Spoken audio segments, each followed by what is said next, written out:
Yeah, yeah, yeah, yeah. One, check.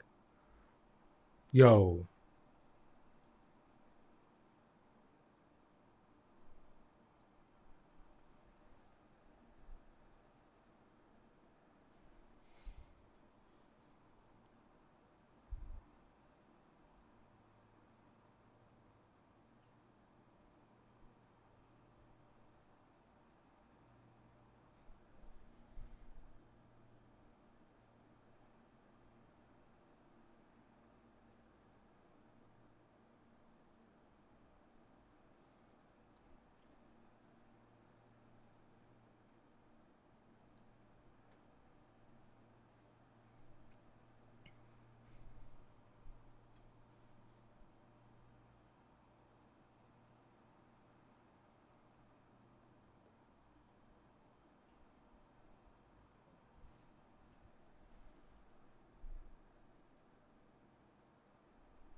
Wake up, Billies! Wake up, Billies!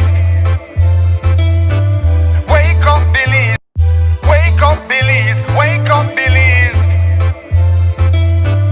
Wake up, Billies! Wake up, Billies!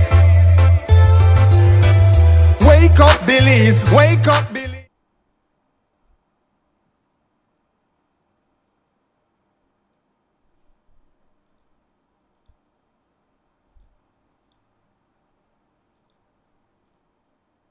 Wake up, Billies! Wake up, Billies! Wake up, Billies! Wake up, Billies! Wake up, Billies! Wake up, Billies! Another day is here. Wake up, Billies, wake up, Billies. We gotta keep moving, na na na na. Wake up, Billies, wake up, Billies. Everybody gotta put their time in. Wake up, Billies, wake up, Billies. Voice our opinion and place your calling. WB. Be yourself, see yourself, this is a show, my people. Believe our hope, so to needless reason. Nobody feel left out, it's the vibe we dealing. Let's find a solution, yeah, yeah, yeah. Love, respect, unselfishness and cooperation. That's how we need to build a strong nation. We are the people to make the changes. We are the changes, WB. And all the things that we feel happen under God blue skies. And nothing make people get victimized. Let's work together for better, we got to unite. Belize, yeah. Wake up, Billies, wake up, Billies. Another day is here. Wake up, Billies, wake up, Billies. We gotta keep moving, na na na na. Wake up, Billies, wake up, Billies. Everybody gotta put their time in. Wake up, Billies, wake up, Billies. Voice our opinion and place your calling, WB. Get up, make every day count, don't waste it, people. Do your part, play your role, get where you need to. Look and tune in from work or in your vehicle. If you got a problem, pick up the phone. Why wait, it's a time, call in. It's a show with no matter even if you're at home. Just call in, WB. Wake up, Billies, wake up, Billies. Another day is here. Wake up, Billies, wake up, Billies. We gotta keep moving, na na na na. Wake up, Billies, wake up, Billies. Everybody gotta put their time in. Wake up, Billies, wake up, Billies. Voice our opinion and place your calling, WB. Be yourself, see yourself, this is a show, my people. Believe our hope, so to needless reason. Nobody feel left out, it's the vibe we dealing. Let's find a solution, yeah, yeah, yeah. Love, respect, unselfishness and cooperation. That's how we need to build a strong nation. We are the people to make the changes. We are the changes, WB.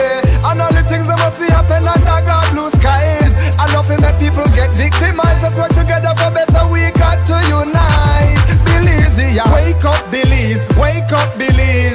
Another day is here. Wake up, Billies, wake up, Billies. We gotta keep moving, na na na na. Wake up, Billies, wake up, Billies. Everybody gotta put their time in. Wake up, Billies, wake up, Billies. Voice our opinion and place your calling, WB.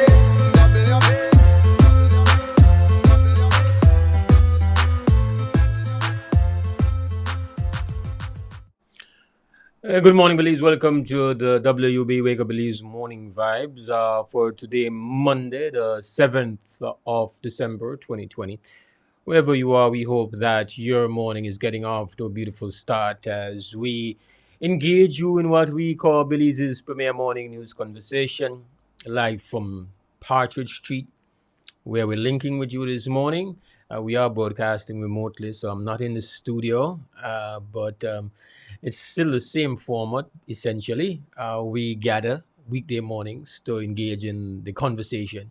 And we want to welcome everybody to our house. I'm your host, Mose Hyde, your host until 9. And whether you're listening, you're watching, you're online, you're getting us via our app or via simulcast coverage, it's great having you here. We do hope that your morning is blessed with excellent health, that you're feeling full energy, your vibrations are positive. We hope your morning is just having the best start that it can have as you get your day started, you and yours. And selfishly, we hope that it has enough flexibility, enough space that you can find time to be with us. More importantly, for you to engage with us. And so we do want to get you on board. Before we get to all of that, we've got to serve up what we call around here the preliminaries. So we got to get you up to date on stuff. So we've got your morning news update, of course, that comes your way from Creme News Center. We do have to get you up to date on what the weather is going to look like, and we've got the latest info from the National Meteorological Service. So that's how we're going to gather ourselves this morning, pick ourselves up for this new day and new challenges, and of course, new accomplishments. We got to get started, and at this point in time,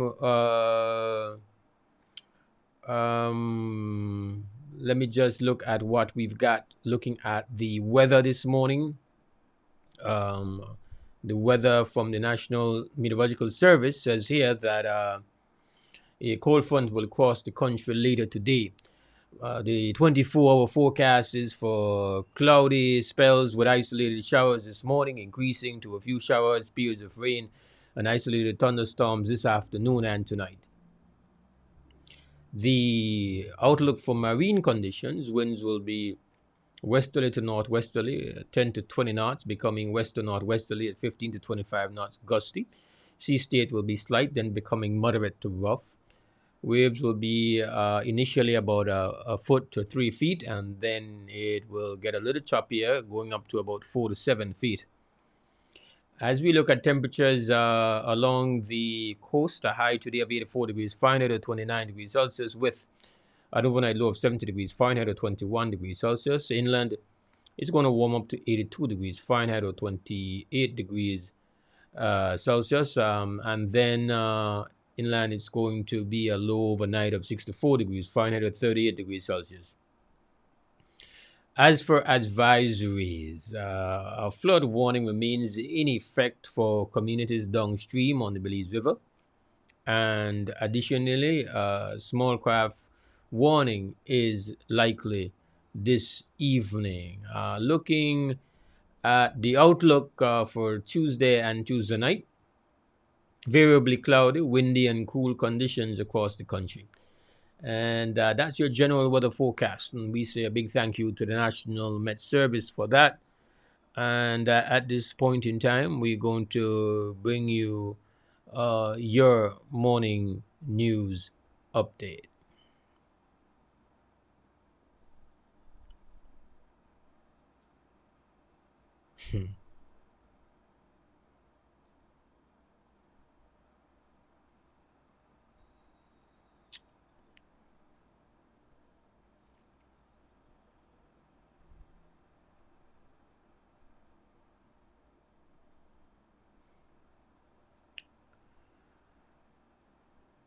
According to Saturday night's COVID infographic update, two more COVID related deaths were recorded and one person succumbed on Sunday. This brings our total recorded deaths from COVID to 173 for a case fatality rate of now 2.23%. There are 31 persons hospitalized due to COVID, 4 of whom remain admitted in the ICU. The total number of cases recorded Saturday is 218 out of 555 samples processed. On Sunday, there were 168 new cases out of 513 samples. In total, for the 2 days, there were 386 cases. Karzal has 49 new cases. There are 57 in Orange Walk, 118 in Belize, 57 in Cayo, 18 in Stanquik, and 66 in Toledo. PUP area representative for Corazal Bay, David Dido Vega, was rushed for urgent medical care in Belize City on Saturday morning after being diagnosed with COVID-19. He was suffering from respiratory complications, including pulmonary embolism. On Sunday morning, we received word that Vega was in critical condition as he has had to be intubated. A dump truck slammed into a wooden structure on Western Street in San Ignacio Sunday morning. The entire family was inside, and 2 of the children were injured and rushed to the San Ignacio Community Hospital in a stable condition. Video footage showed the truck loaded with hard coal material among the rubble in the wooden structure. The truck completely ran through the side of the house, hitting a cement fence in the back of the house, and completely knocked the structure from its foundations. The mayor of Santa Elena and San Ignacio, Earl Trapp, along with police, was also on the scene, confirming that the loaded truck belongs to the council and was moving material to be used to help flooded areas. Trapp stated that the driver of the truck was new and was not aware that he could not have used another main street to carry material to their designated areas. The driver was coming down a hill and onto a curb when he lost control of the truck. On Sunday morning, shots rang out in the St. Martin's area of Belize City. Police arrived on the scene of the shooting around 9 and met 26-year-old Ryan Cole lying on his veranda with gunshot wounds. Cole was hanging out clothes in his yard when a lone gunman came up and fired several shots at him. hitting him 4 times. He was transported to the KHMH, where he is currently receiving treatment in a critical but stable condition. And that is the end of our morning news update. What we will do now is to take a small break, and then when we come back, we're going to get the conversation started here inside the WB Wake Up Belize Morning Vibes.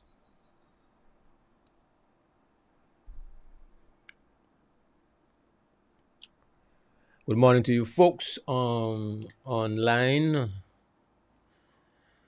Facebook, YouTube. As you know, when we're remotely streaming, we are able to stream directly to all these platforms. And so, even though presently we are at a break on the television and on the radio, we are still live with you guys. So, good morning.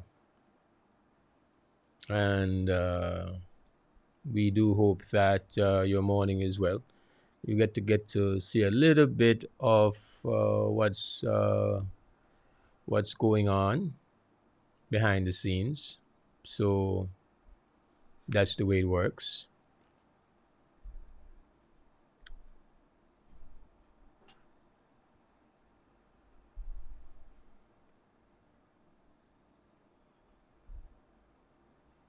Hmm.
Thank you very much, Sonia Allen. I can see your comment.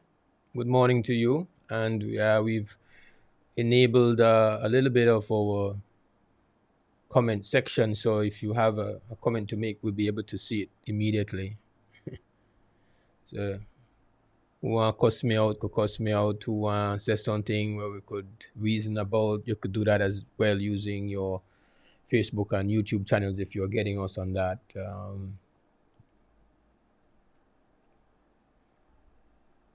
So good morning to you, Miss Allen.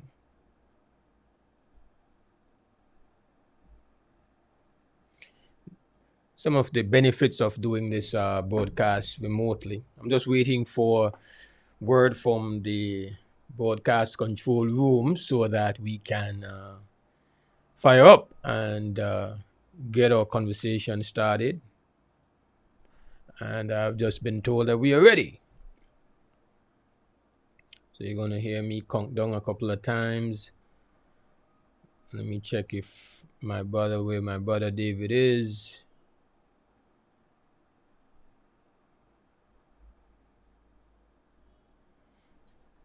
And then we get ready to proceed.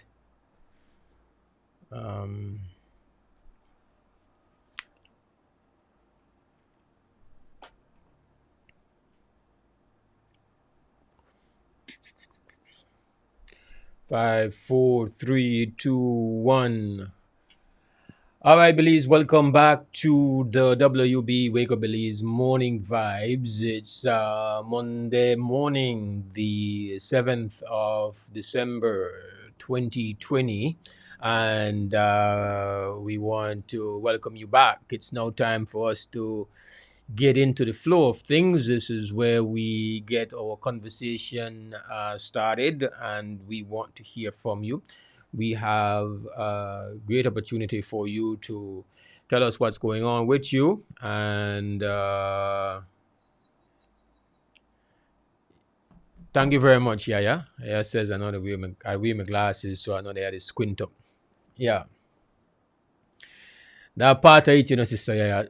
We get the conversation started. It's primarily driven by your participation, what you've got to say, and we want to get you on board. And unfortunately, one of the negative of not being in studios is that we cannot get your calls on our two main lines. So we have to utilize your participation using the cell phone, and the number is 672-4770. That is 672-4770.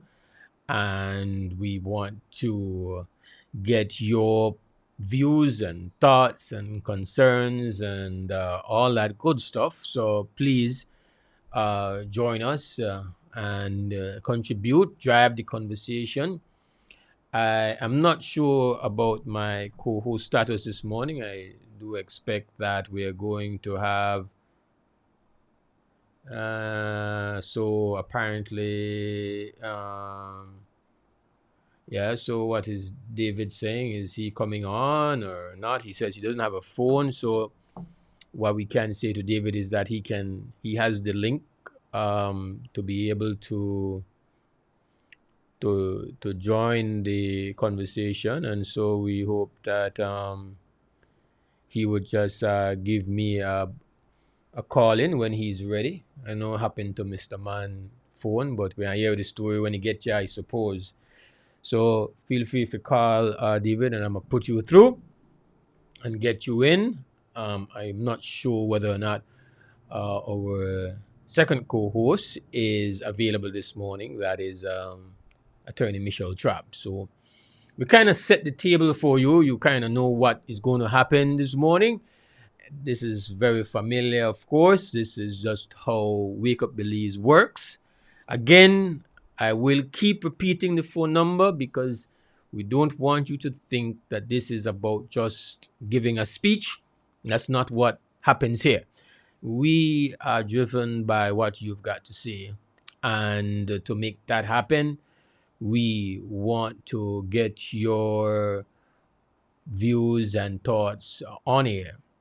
And again, I repeat, the number is 672-4770. As I mentioned to some of the folks who are able to access us on the various social media platforms, whether it is on Facebook or it is on YouTube, where we are being streamed live, we do encourage you, if you have a comment or two, that you can put it in. I'm able to get a good look on that. So please, you can utilize that as another way of participating. We were not accessing it last week, but we are now. So that kind of helps you out with the whole participation thing. That's the way it works. Let me just while you figure out whether or not you're going to come on board with us, we've got to move forward and jump in. It is, of course, Monday morning, December the 7th, and 6:49. Let me just say that you folks are invited to tune in tonight, as Creme Television is going and Creme Radio is going to be commencing its traditional Christmas program called Creme Christmas. And so you can tune in, and I believe it's for the next 7 nights. You are able to get in and enjoy.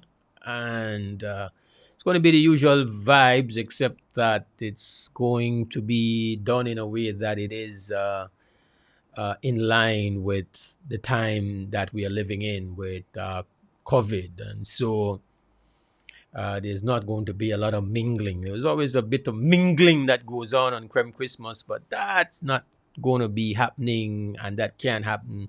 In fact, the last couple of Creme Christmases, we were actually in Battlefield Park. Imagine those days, and we were out there in the public and live performers and all of that.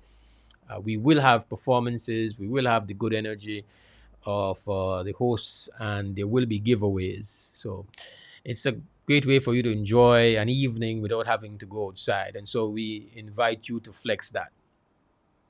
Join in tonight and all the other nights and get your bit of Creme Christmas. We start off with just dealing with the reality that we have on our hands. We are not trying to win the award for ostrich of the year, so we try to just deal with the real. We have to start off. I believe that we're all in a position where we have to wish the newly elected era rep out of Corozal, Mr. Vega, Honorable Vega, is David Dido Vega. He is presently hospitalized and, from what we understand, presently intubated. And so that speaks to the fact that he's having a very severe episode and challenge with COVID. It's never a good turn when you reach that point. And so we collectively have to wish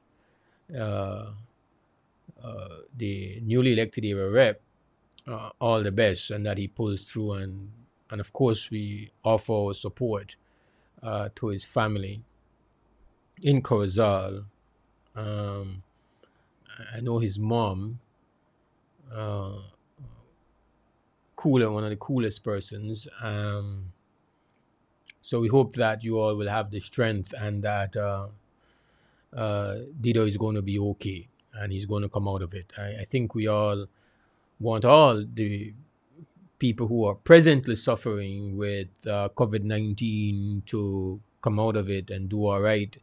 To those that are hospitalized, we imagine it's a very scary time, and to the families, it's no easy ordeal. And so this is what we face. This is what is happening. This is our present reality, and we cannot get away from it. And so we start off with life, and we start off with saying that we want health, we want life.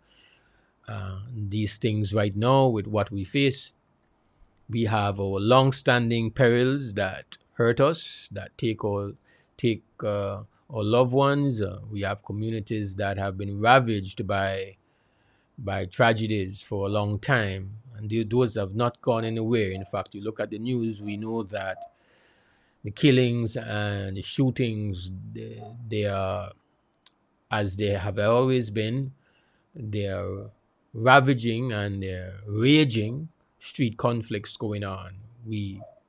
And that's been going on for a very long period of time.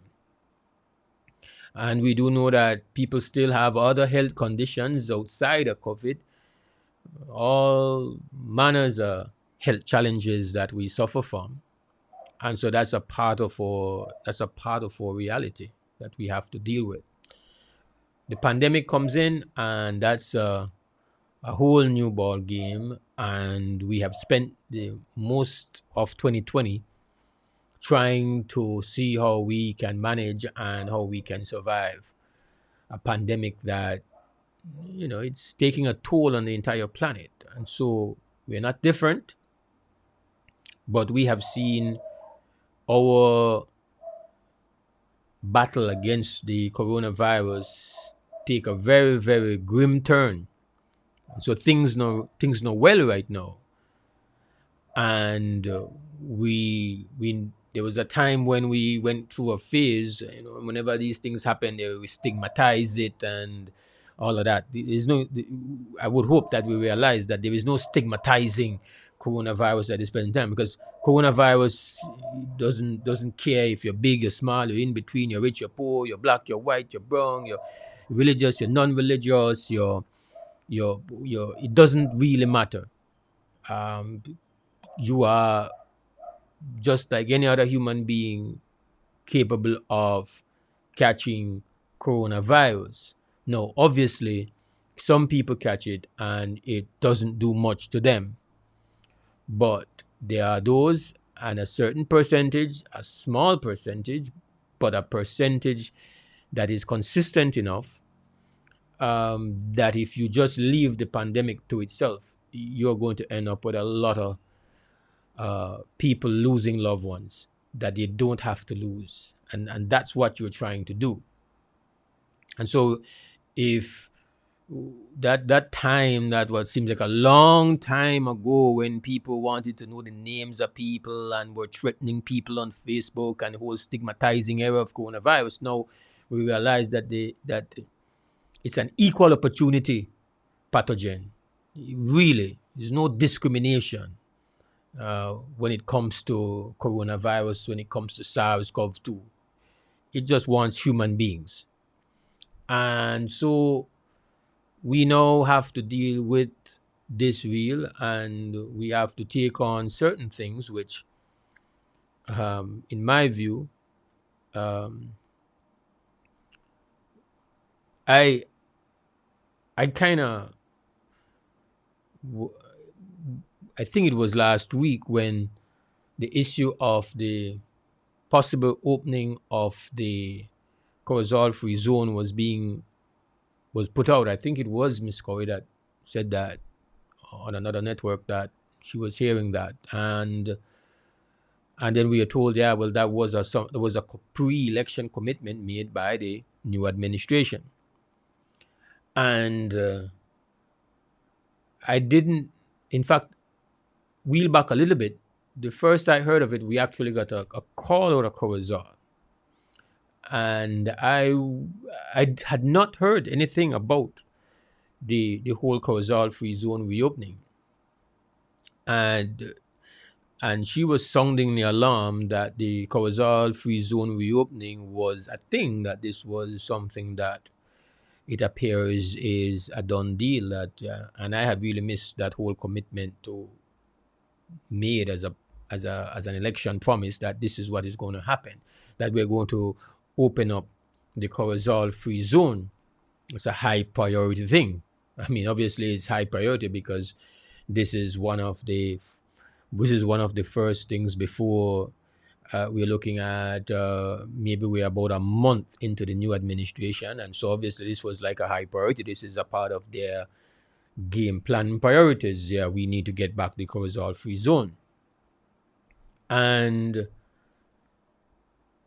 it doesn't appear that this is a thing where there is any pause. It's like, well, we committed to this, so let's just figure how we're going to make it safe.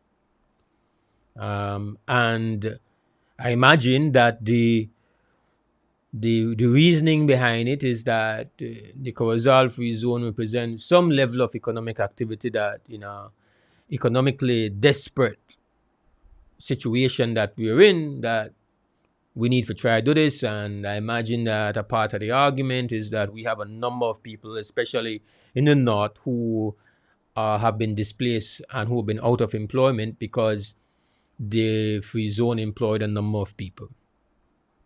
Now, I am no expert on the free zone. I do know that there was a time when the free zone seemed to have was roaring, and then it would appear that it has gone through a long period of time when the good old days of the free zone were long gone. So there was a time when it was the good old days, when it was a novel thing, and the Mexicans maybe were not like on top of it. And I remember when you would go out by the free zone, you would see like, oh, these huge fleets and hundreds of Mexican shoppers coming into the free zone. And then we went through a long period of time when you'd have said the free zone become like on dusty town. That whole crowd, and in fact, the free zone only was kind of like you would have no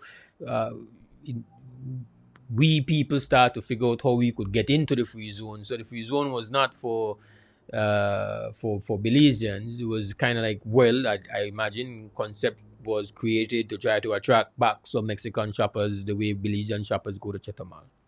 So I'm trying to give just a backdrop on what I know about the free zone. That the free zone had a high, and then the past years it's been on a low. I haven't heard anybody eager to get into the free zone. But what we do know that's been going on in the free zone is that there have been some stories of some very shady stuff happening in the free zone. So that's you had several little issues going on, and you start to wonder, well, what really is going on in the free zone. Still had some level of shoppers going in, but the glory days were definitely not happening. For sure, you still had, if you were ever in the north, you would see the early morning buses taking workers to the free zone. So it's still represented. Now, I wouldn't say that you're looking at um, high quality employment opportunities, but in the midst of what's going on here, employment opportunity is not something that you look down upon. So that, I imagine, are the considerations for making opening up the free zone a high priority. Now, if that was your vision in August, if that was your vision in July, it would have it would be able to at least score a couple of points. You could score some points for logic. No a lot. But because even then we completely understood the risk on our northern border. In that time, we were dealing with a situation where we were not in a bad way, but you could make the point that you feel like, well, you could pull it off. No, not to me, but you could. To some people, they say, well, maybe we could pull it off. Maybe we could figure out a way how we could do this without running any health risk. Like I said, there was in July or in June, maybe May, you could see where this was not exactly completely irrational. You could make a very strong argument why that would be something you would write down. Fast forward now to December of 2020, a lot has changed. A lot has changed. So while we hear that somebody can say, well, I made a promise and I made a commitment to do this, well, that's the nature of plans, right? The nature of plans is that you plan with the best available data, but you have to have some capacity to adjust and adapt. You can't go in on one game and think, well, you have your game plan, and then when the game starts, you don't want change. If I've been involved with sports, I can tell you a number of times when you work on your game plan all week, and when the game starts, you realize this is not the game plan for this game, and you better adjust quickly, or else it's going to be a rout. So having a plan is cool. You had a plan. Your plan is that you're going to go with the free zone, because we are economically desperate right now. Obviously, we are. And if it's anything we know now, absolutely, is that the fact that opening the free zone seems to be a foregone conclusion, that there is no speed bump in this process, that says one thing to me. Besides, it definitely the thing that it shouts out the loudest is that the level of economic desperation is through the ceiling, through to the sky.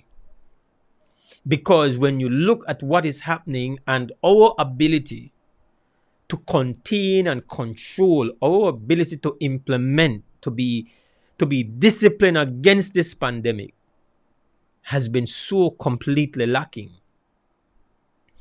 And if we think about the fact of the severe impact that coronavirus has had on the north, which is now extending throughout the rest of the country, but the north was the first area to experience the just the crazy level of community transmission. So when you factor in the fact that a lot of the dying has been in the north, and yet that has not given us this administration, any sense that, well, maybe we should pause, shows me that the level of economic desperation is crazy. Because unless we are taking pages out of Donald Trump's playbook, this is lacking in anything rational. This is lacking in anything that could say that this is the result of measured evaluation and thinking.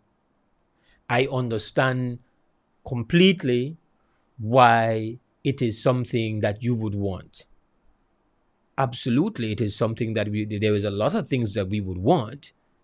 It would have definitely solved some employment opportunities in the north. It would definitely, I don't know the extent to which it would create any foreign exchange. I don't even know what the numbers have looked like in the free zone. It definitely would make some investors in the free zone happy. And that is always a good thing for politicians. They like making investors happy. They love making the big business people happy. That's one of the driving forces why we got on the point to say, well, we have to open up the airport.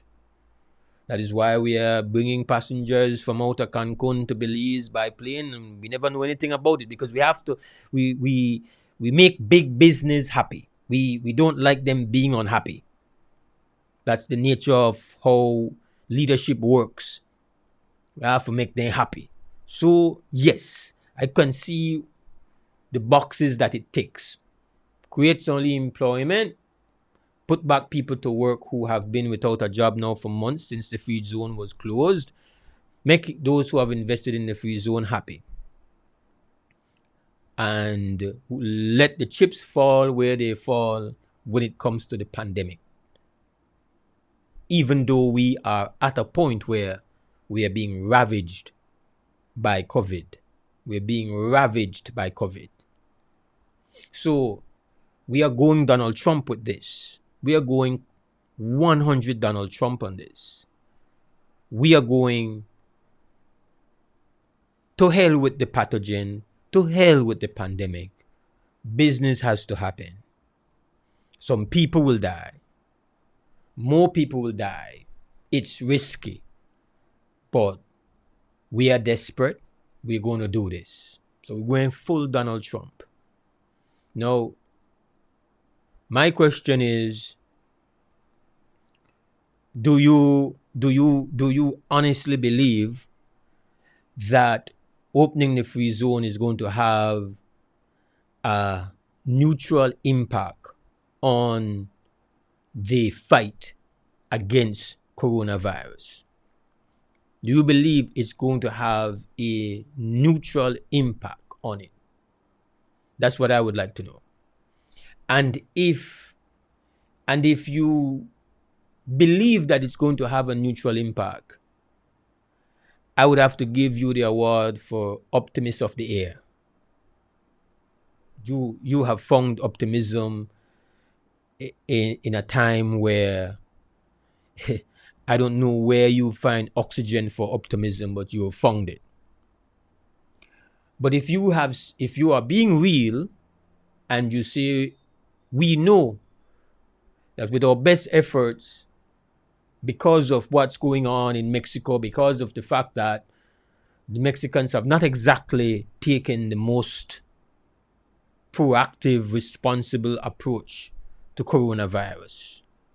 They are one of the countries that just their leadership was just, we have to live. So a part of that has to do with their reaction to the swine flu, and they have never lived that down. And so, because of their overreaction to the swine flu, which was intelligent at the time, they have decided to underreact to coronavirus. So they had an experience with the swine flu, H1N1, and decided, oh, we're not going that route again. And so they have been like, okay, we just want to take on this how this come, and that's it.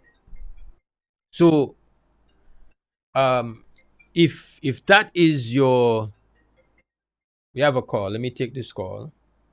Krem, good morning. WB. Good morning, Mose. Good morning. This is Sandra Coyne. I'm calling about the same matter that you're discussing. Are you aware that we have now been, the alert on Belize, the advisory against Belize for Americans to travel to Belize has been raised to level 4? No, I'm not. But I'm not surprised. Well, I became aware of it on Saturday. That, pardon? I said I'm not surprised. No, I'm not surprised either. Now, the significance of that is that the leadership of this country at all levels, because if the political leadership is doing nonsense, it then falls, the responsibility then falls on the other sectors of leadership to talk sense into them if they are not prepared to act intelligently and sensibly. This free zone can't be considered on its own mode. The minister, Mr. Mai, said they are going to put in place a sanitation tunnel through which the humans will pass. Now, I don't know what is the sanitation material that will be used in that tunnel that people will pass through, and then there will be a sanitation process for vehicles. This will be under the responsibility of ORISA, the regional international organization. He said that the cost, well, he said they will be using temperature checks, and on another media house, the problem in Belize, you have to listen to everybody and really take exhausting. Another media house had earlier said that they would be administering the rapid test, but he never mentioned any rapid test. Mr. Mai mentioned no rapid test. And in my understanding from the other media house, it was the rapid antigen test. Now, he then went on to say that this has been put to the executive of the free zone chamber, and then they will take it back to their membership, because you see, this comes at a cost, and these measures will be in place for 4 months. So that's December to January, February, March, April, 4 months. And it will come at a cost of $200,000. Now, my understanding is $200,000 for the entire period, but I don't know if that is so, if it's $200,000 a month, but he said $200,000. But that if the chamber divides it among the membership, it will work out to a very little bit of money. Small payment, that's what he's saying, not me. Per business for this matter. Businesses will only be allowed to have 33% of their staff, 1/3 of their staff, and people are going to be walking around the free zone grounds, carrying out random temperature checks, and the owners of the businesses will be keeping an eye out for people who look sick, and then reporting it, and measures will be taken. Now, when the representative of the chamber spoke, one Mr. Hachandani, I didn't catch his first name. I didn't catch his given name. He said that the free zone is being opened. Well, my understanding from him is primarily to cater to Mexicans. And that and he mentioned Belizeans coming there to shop, but I didn't get the understanding Belizeans were going to be at the front of the line. They were depending on Belizeans to provide all the money, the buying power there was going to be primarily Mexican. That Chetumal would become a free zone. We all knew that because Lopez Obrador committed himself to that at the very beginning of his presidency. That the Mexicans would be coming to shop in Chetumal to save pennies. He said that we have to remember that Chetumal was a free zone area once, and my understanding is they are hoping that these Mexicans who come to shop in Chetumal will then flow across the border to shop in Belize, because the goods that will be sold in the free zone will be different than the goods being sold in Chetumal. And he went on to try to gloss over the fact that with the border open now, Belizeans will be flowing across the border once more to shop in Mexico, in Chetumal.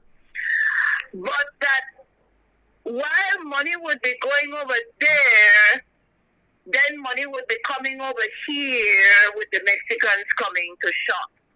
Well, Ruth, ma'am, what your name was, I have a problem with their analysis. First of all, the free zone status that Chetumal once had prior to the devaluation of the Mexican peso between 1981 and 1983, it wasn't Belizeans who went to shop in Chetumal. It was Mexicans who came from around Mexico to buy products that had been brought out of the Belize through the Belize market and were transshipped into Chetumal. Dutch cheese, powdered milk, quite a list. And Mexicans used to come from around Mexico to buy those products in Chetumal.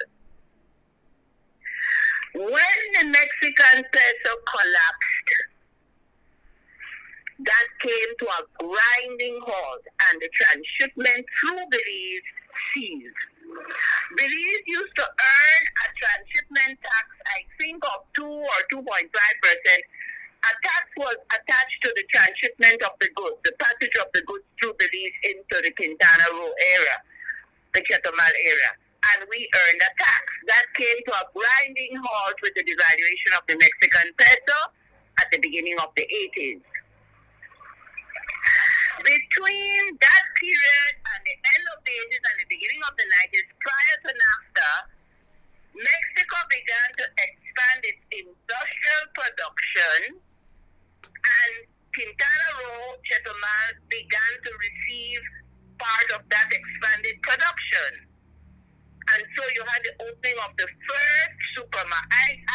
I can speak more because I was in and out of Mexico and Chetumal in particular. I can tell you when Chetumal only had one main street, Avenida de los Héroes, and side streets, and then a little set of suburbs, small little suburbs attached to that. You never had the huge shopping malls at that period in time. So Belizeans, Corazon and Orange Walk had a habit of going across the Chetumal. But in the 70s and early 80s, you didn't have a great receipt of Mexican industrialization and the consequent products sold in Chetumal. You see, most that would happen with the collapse of the peso. And the Mexicans realized they had to do something, and so by that time, Belize had begun to buy Ariel, soap powder, and Clorox. Can almost name you the products they were selling. Not everything you see now. No more. For whom did Chetumal expand as a shopping venue? For whom? For the Belizeans. it's Belizean money that has built Chetomal, what you name was. Belizean money. I am telling you, there was one main street. There was at the end of that main street a pharmacy and a perfume shop, a cosmetic shop. I used to shop there, so I know what I'm talking about. If you went by bus, you got off of the market, and if you went by private vehicle, that's the street you headed to Avenida de los Héroes. And on the side street, there was a few little businesses. One printing place. I had to go there once because I had big trouble with the Belizean printer, so I couldn't get my material from. So I ended up over there, and I ended up with more headache than I've done here. At the end, I didn't know which laptop that I cut off my face was pregnant, and I ended up in a mess. So now you can go to Chetomal and do printing and buy paper. You couldn't do that once. And that has all happened between 1990 and now, most. Well, as I tell you, the beginning of the expansion. So for whom then will the free zone is being declared in Chetomal, most? In your opinion, the designation of Chetomal now as a free zone is the targeted customers are who, most? The people who are responsible for Chetomal being what it is, the people who have built it up. Exactly. It's for the Belizeans. So, now, why would the Mexicans leave Michoacan, Guadalajara, Jalisco, para qué? For what reason would they leave now to come and shop in Chetomal when all of Mexico has Walmart, Home Depot, Sam's? Not only Chetomal, because Mexico became a part of the NAFTA, which, by the way, has been restructured and updated. So why would they leave there to come and shop for the same things that they can now get over in the other parts of Mexico? Mexico, Chetomal is not receiving the goods that Belize used to sell them once. That's not what has happened there. And Mexico is in a financial quandary. And definitely Chetomal. The business community is in a financial quandary in Chetomal. So you see, Maud, I don't see that giving our people work. And my question is this now. I want to understand the intelligence at this moment in our history to decide to open a border that will cause money to start flowing out of this country that currently is staying in this country and helping to hold the economy together. 50 million plus, you know. You go and check the Mexican figures on Belizean money transfers into the Mexican economy. So now that money will start leaving Belize again more. And remember, while the North Corazon and Chetomal go and shop, they are not the biggest population. The big population center is Belize, and people are going to start flowing again all out of this country back to do all their shopping there in Chetomal. And the money will leave the country. Now, I am trying to understand how, in heaven's name, it is an intelligent decision to decide we will let the money go out of Belize again because money will be coming in from the next. So then you're not earning anything. And suppose you don't earn as much coming from the Mexican flow that you say will be coming into the free zone compared to what will be leaving Belize. How you know there won't be because the Mexican figures to date have not shown a bigger flow into Belize of Mexican money as opposed to Belizean money into Mexico. That their figures don't show that. So we'll be sustaining a loss, but we won't only be sustaining a loss, Mexico, what your name was. We will be importing sickness too, along with it. Have you all heard the report on Mexico City? One of their principal hospitals is at 122% capacity. Some other hospitals are at 60 and 80, but they are frightened because they know where it is heading. 2,000 plus health workers dead.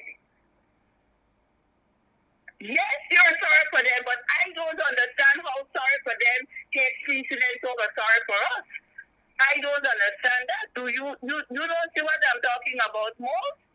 Well, that's what I was saying, Miss Corey. That's what I was saying before you called. That I don't understand where anything can be, where any points of logic can be scored. I don't. I am hard pressed to I never find it, heard that part. and I have not even. I didn't even reach to the point of the direct economic reality. Like one of the few things that in the middle of this pandemic that has helped is that while we have lost so much foreign exchange flow coming in, the fact that we've been forced to close the borders has actually saved a bit of the foreign exchange from going out. Exactly, Mose. Exactly. We have Exactly. saved a bit of the money that normally would have gone to Melchor. We have saved a bit of the money that would have Exactly. gone to Chetomal. So it is not going to cure us economically, but it has But it's it has helping substantially. it has helped. So Exactly. so this is what the formula looks like for any move to open up the border. It Exactly. means bring in some more corona and let out your foreign exchange. Exactly. So I And we don't have the money to deal with the corona. Now remember, we will be bringing in across the border, then we will be bringing in by plane out of Cancun. Is this an intelligent action, or did anybody in the Mexican business community of Chetumal fund money into the election of this country? And now we are forced to do as we did with the Mennonites, pay back the investment as we did with the airlines, pay back the investment as we are doing. Is this what is happening most? We have to ask ourselves these hard, frightening, terrible questions, but we must ask ourselves these questions. This money was what, because money from Guatemala was funded into the ICJ in this country. I'm not asking you that, I'm telling you that. So now, is that what is happening here with this situation? How can you explain to me? Because you see, you can't open the border and say we will open the border to let Mexicans in, but we not gonna let Belizeans through. That would be a crazy border situation there. And I don't see the Mexicans are going to it. They would then impose a prohibition on their citizens crossing into Belize. But here now you have a situation where you're trying to tell me that you're going to bring people with a money that's at a lower value than Belize, because that's value you're paying at the border. That's not the true value of the Mexican peso. The Mexican peso was so devalued, Mose, that you would have had to walk around with a big briefcase just to carry the money that you would do a normal shopping with. And he knows what I'm talking about. So what they did was they consolidated the devaluation, and the money you're using represents a much bigger devaluation, but they simply did a consolidation on it. So you don't end up with that same amount of money that you would have needed to be walking around with. I know what I'm telling you. So now here we are now with the you're going to bring in people. Mr. Mai didn't mention any rapid test. And I'm not a media house mentioned a rapid test, but the rapid test you're going to use, its efficacy is limited to 60-something%, Papa. And then you're bringing in people from Cancun. Now you see on San Pedro, we're not getting the real picture on San Pedro. We don't really know what's happening on San Pedro. You see?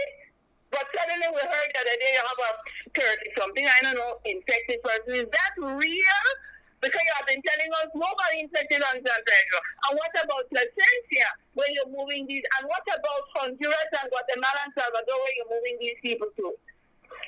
this thing, and the United States has done the right thing by the United States. They have a mess. They don't need no more mess added in from us. Shouldn't we have the same attitude more? We have a mess here. People dying in parking lots.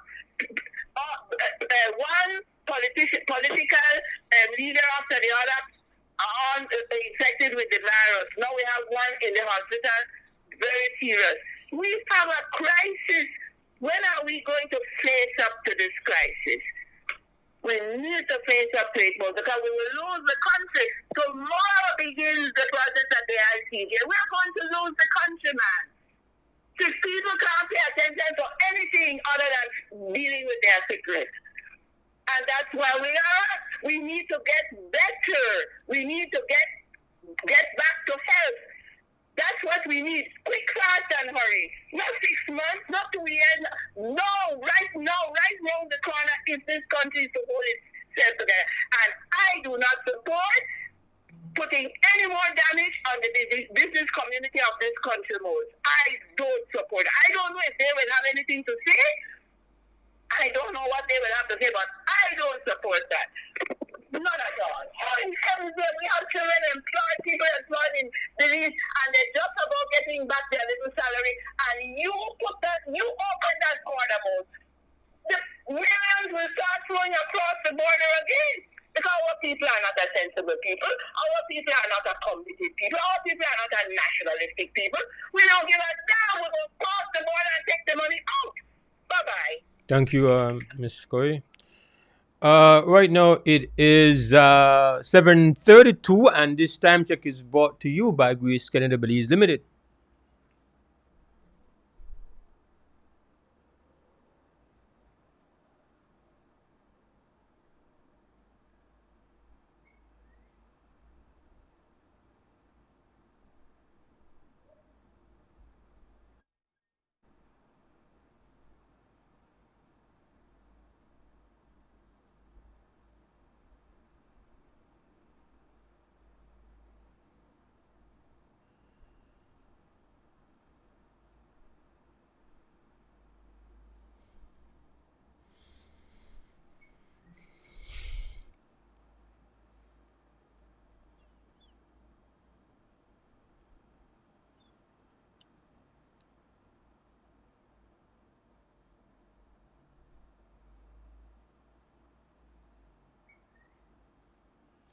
All right, welcome back to the WB Wake Up Belize Morning Vibes. Or cell phone access point is 672-4770, and this is Wake Up Belize Morning Vibes. I believe that we now have David joining us, and let us just see how we can get you on, brother. So you'll have to bear with my adjustments here very quickly. Let me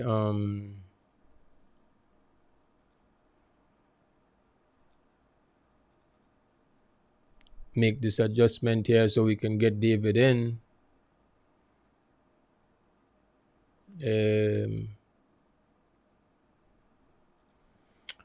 1 second, David.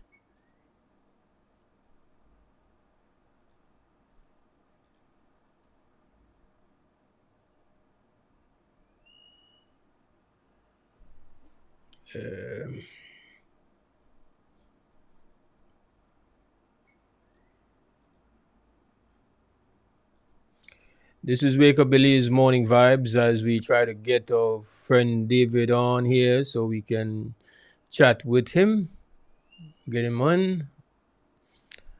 Let us see.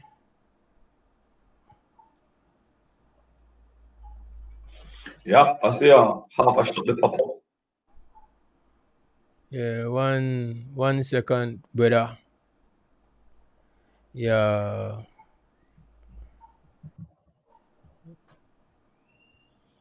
Having a little problem. Yeah, what's going on? Just talk. We have to talk, right? While we fix this Well, out. first of all, if I'm live, I want to say good morning to the country, I believe. Respect. Good morning to Fence and the crew. Good morning to the Hattieville crew, especially Dalawan, the man like you give up. I am at a point right now that I'm eager to get on the show because whole weekend, a lot of things left on my mind. I noticed that, yeah, hurry up now. I noticed that our coronavirus really. I think a second person died in the parking lot, if I'm not mistaken. Mm-hmm. Yeah, brother. That happened in the week. No, we had a person that died in a policeman Yes. Then we had another person in that didn't. I don't think that Friday. happened over the weekend. Yeah. Yeah. So we say, and we always hear the overwhelmed that the hospitals can't handle it. I get a couple calls over the weekend from people from the foreigner say alcohol at 199. That what? I think last week we say alcohol may higher as kids. So alcohol is just not too expensive as kids, 199. But weed I believe they pay $6.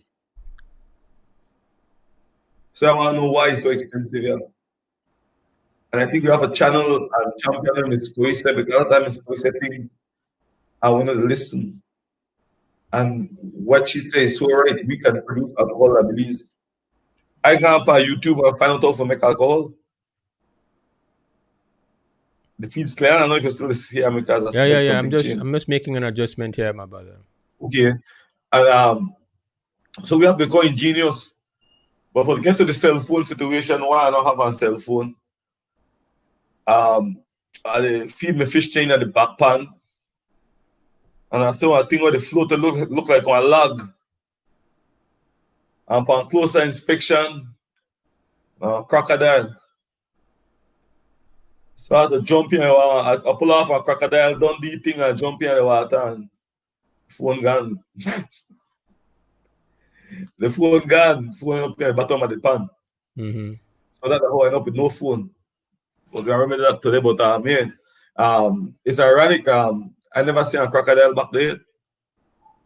But when the crocodile show up, I guess in the figure. So we capture that and we carry that, try to deliver that to the zoo today. Carry that to the zoo. Yeah. Um, You know. One other thing I want, so that I noticed over the weekend most is that they boss a whole lot of corona bear, I believe. Now that last week we mentioned why they give back them people in canoe. And the fact that you give back the canoe, you know, start to see corona bear pop up. Dr. Manzanero said something very shocking to me. He said, Belize is about Mexico. Belize is supposed to worry about Belize. Because we were infected. But it got to the unruly nature of our country where I think we there.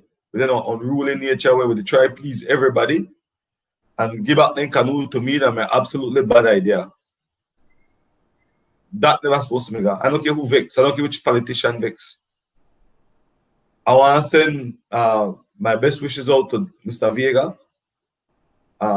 We understand that the man is in a very critical stage, and we have our best wishes out for him. We'll try implore to our people, be safe, keep your physical distance, keep the protocols in place. This are every day are the worst day. Yesterday worse than today. I will not start seeing a decline in a case yet. That's a problem. That's a serious problem because they tell we that this thing will get spiral out of control. We talk about open up the free zone. To who? To the Mexicans? Because Belizean can't go to free zone, at least not legally. So to who you open it? Who are benefit? You allow we for go in there, make all mingle up and jumble up and create some more clusters. I don't understand the rationale behind it, Mose, and it stressed me out that night.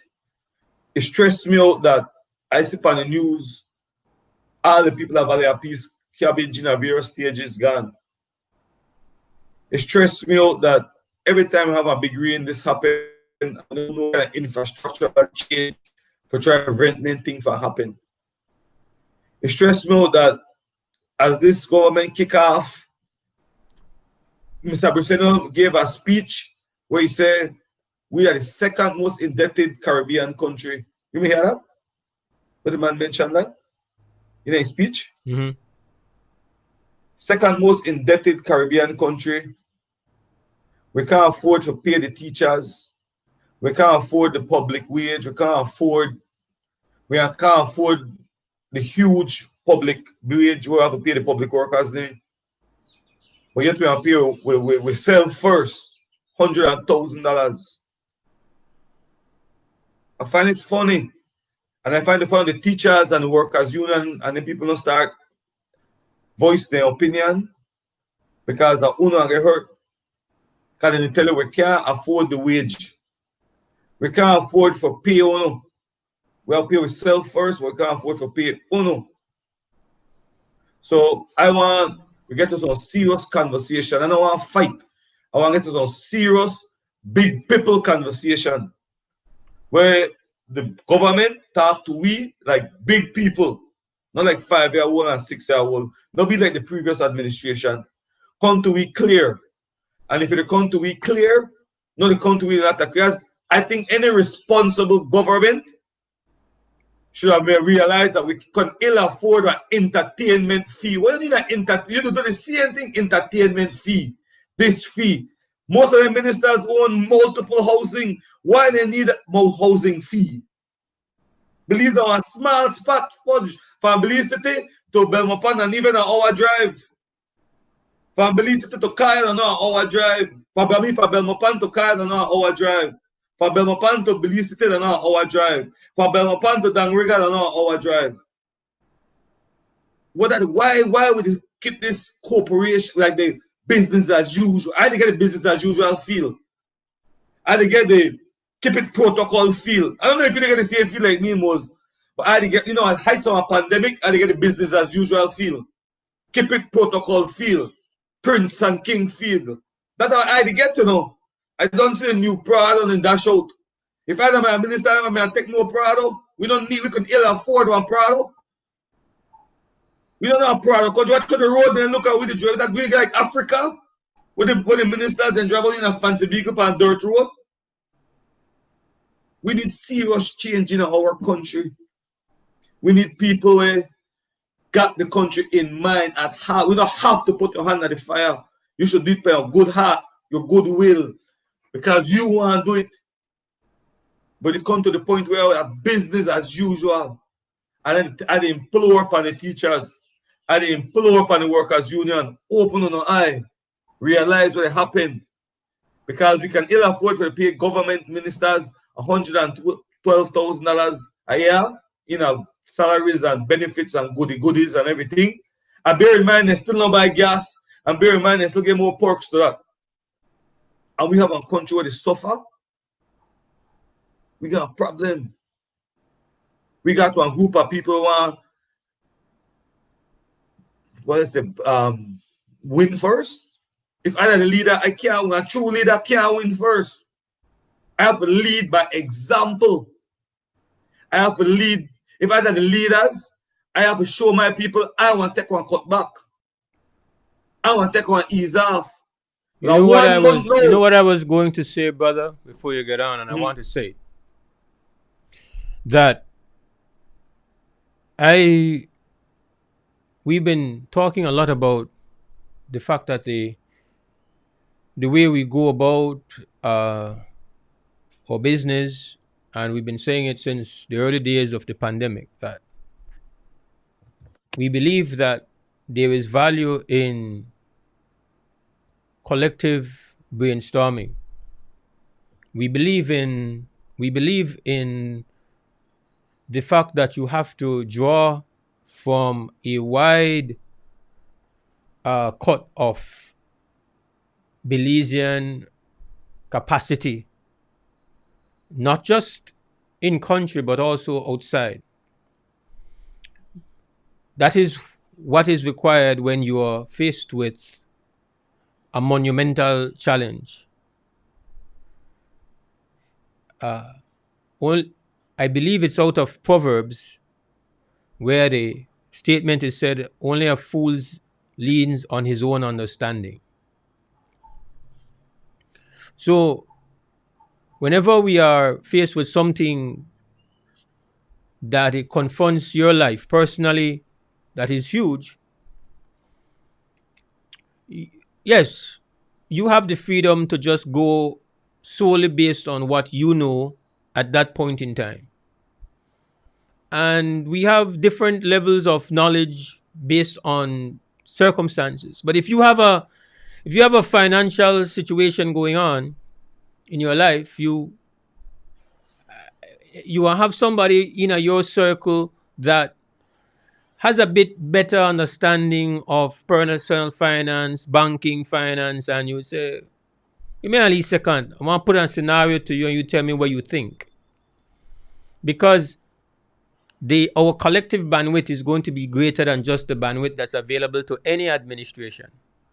If we think about internally, locally, as well as internationally, we are facing the mother of all situations. A lady called the show. I don't know her. I don't know her name. I don't know who she is. I don't know what she's into, what she's not into. I don't know anything about her. I've never met her. I have met her through the talk show. And the first call she made to the WB, and that's why I spend a lot more time listening on the talk show than I spend talking. Selfishly, I think I maybe have been the biggest beneficiary of being a talk show host, because I have been nurtured and I've been taught more than I have offered anything to anybody. I listen to all callers, so I benefit from a 400,000 experiences, because no man can walk in but 2 shoes at a time. So everybody sees something uniquely special and you learn from them. Of course, you have people who are much better teachers, who have more knowledge to share, granted. But I'm struck this morning by that lady. I am struck by the organic level of just what you would call intelligent thinking. Not convenient thinking, not loud thinking, not thinking to show herself, not a vain thinking. Thinking just, hear what? Either from Corazal, we face certain things. So the first call that she made was under the Barrow administration. And the call she made was, she said, I hear them saying that they have rapid tests that they're going to be using on the tourists who come in at the airport. And that is good. But right now, the coronavirus is exploding in the north. We need the rapid testing to take place in the north. Here is somebody that is not connected to, at least to the best of my knowledge, is not in some influential circle. She didn't say, well, I am so and so, I do this, I am some grand person. You're just a caller to the WB. And at the time, the coronavirus was still just exploding communally, even though it was not being stated to us. It was exploding communally in the north. Orange Walk and Corazal, and so we were talking about, well, we need to do something. But then there was this preoccupation with getting the airport open. And so we were going to find the resources to try to make that safe. We had a plan. Remember there was an entire press conference for the plan, for the PGIA plan. And initially we were told, oh, it is going to be beautiful and it's going to be safe and don't worry about anything, and we have this backup and we're going to use this and we're going to use that and the mention the standards too, standard. Yeah. They had all that going on. And here you have just a regular citizen, to my knowledge. I don't know that this person has some high position. It's possible, but They didn't present themselves as that. They just said, I am a caller from Corozal. I hear them that they're doing some rapid testing for tourists coming in. Wouldn't it be a logical thing for us to use that approach to trying to stop the communal spread in Corozal and Orange Walk? Of course, that was never incorporated. Of course, that was never embraced. That was never done. But each one teach one. That lady's suggestion to me stared me like it just hit me. I was not saying it. Nobody. We were talking about testing, but at that time we were just looking at the plan and said, "Oh, this is why this seems why are you so preoccupied with this? We need to look at the situation. Here we have just somebody calls into the talk show and says, this is what should be done." And after that, I said, absolutely, that makes all the sense in the world. This same individual calls in under a different administration and says, I hear they're looking to do the free zone. Listen, here in Corozal, we see businesses opening that were not for a. So I want to finish that point, but we have Miss Corey again. So let me just take Miss Corey. Yes, Miss Corey. Morning and welcome. Yes, Mr. Berg. Yes. Yes, good morning, everybody. Good morning, Brother Moses and Brother Dave. We have they have the elected leadership, we have the contracted leadership, which is the former professionals, doctors, etc. Both of them are tasked with creating a place for us where we can live healthily. You know, this is our fortress. This is where we hide ourselves. If you don't feel safe at home, then you don't have a home. I think this with the CDC issuing a warning of a belief, that's what the USA is doing. If you do the math, gentlemen, with California with a population of 40 million people and 22,000 plus people, new people with COVID-19, they have 6.06% of their population sick. Do you realize that our Belize district has a higher proportion than that? Toledo has a higher proportion. In fact, the whole country matches that. So why are we not protecting our country, creating a fortress for our country where we feel safe? But I don't feel safe walking in the streets right now. I'm not afraid of getting mugged, but I'm afraid of getting infected. At one time, I used to afraid to walk my neighborhood because my friend get mugged. Now I'm afraid that I get infected. That's not happening. The tourism has failed us. Look at the quality standard. That is not working. And ask anybody coming from San Pedro going to San Pedro, they are not taking temperatures. They're still crowded. The buses are still crowded. And now, on top of all this, we have opening up borders for the Mexican side. What's wrong with us, gentlemen? What's wrong with us? What's wrong with us? So we are saying, oh, the USA has all these problems. Proportionately, we are the same statistical level, the food reserve. But no, we are not locking down. In fact, we'll open up the place. Come in all the dirty people of the world. Come in, make us as dirty as you. Let us exchange our pleasantries to each other. Let us enjoy COVID with each other, be COVID with each other. That's what we're doing. That's what we're doing, you know. I'm not trying to be facetious or funny, but it's sad. It's tragic comedy when I think about it. Anyway, let me leave you with that, gentlemen. God bless you. Enough thanks. Just to finish my point, David, that that lady called in under a different administration, the new administration, and she says, I hear you're thinking about the free zone. Listen, one, we are spending less. And she was honest. She said, we like going to Chatamal. There's no question about that. There's no question about whether or not Belizeans have had good experiences in Mexico and enjoyed themselves. They have enjoyed what they have built up. They've built it.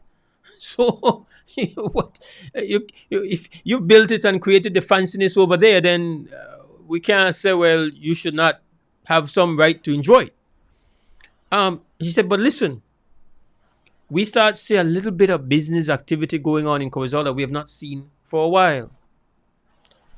And so, listen, we know that over there that they have not managed this pandemic well. That's documented. So let us not rush to that. I just want to say, and that was even before this raise up now, before we even reach here. She brought that out.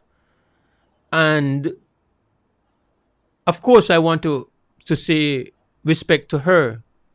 But also it is living evidence of the fact that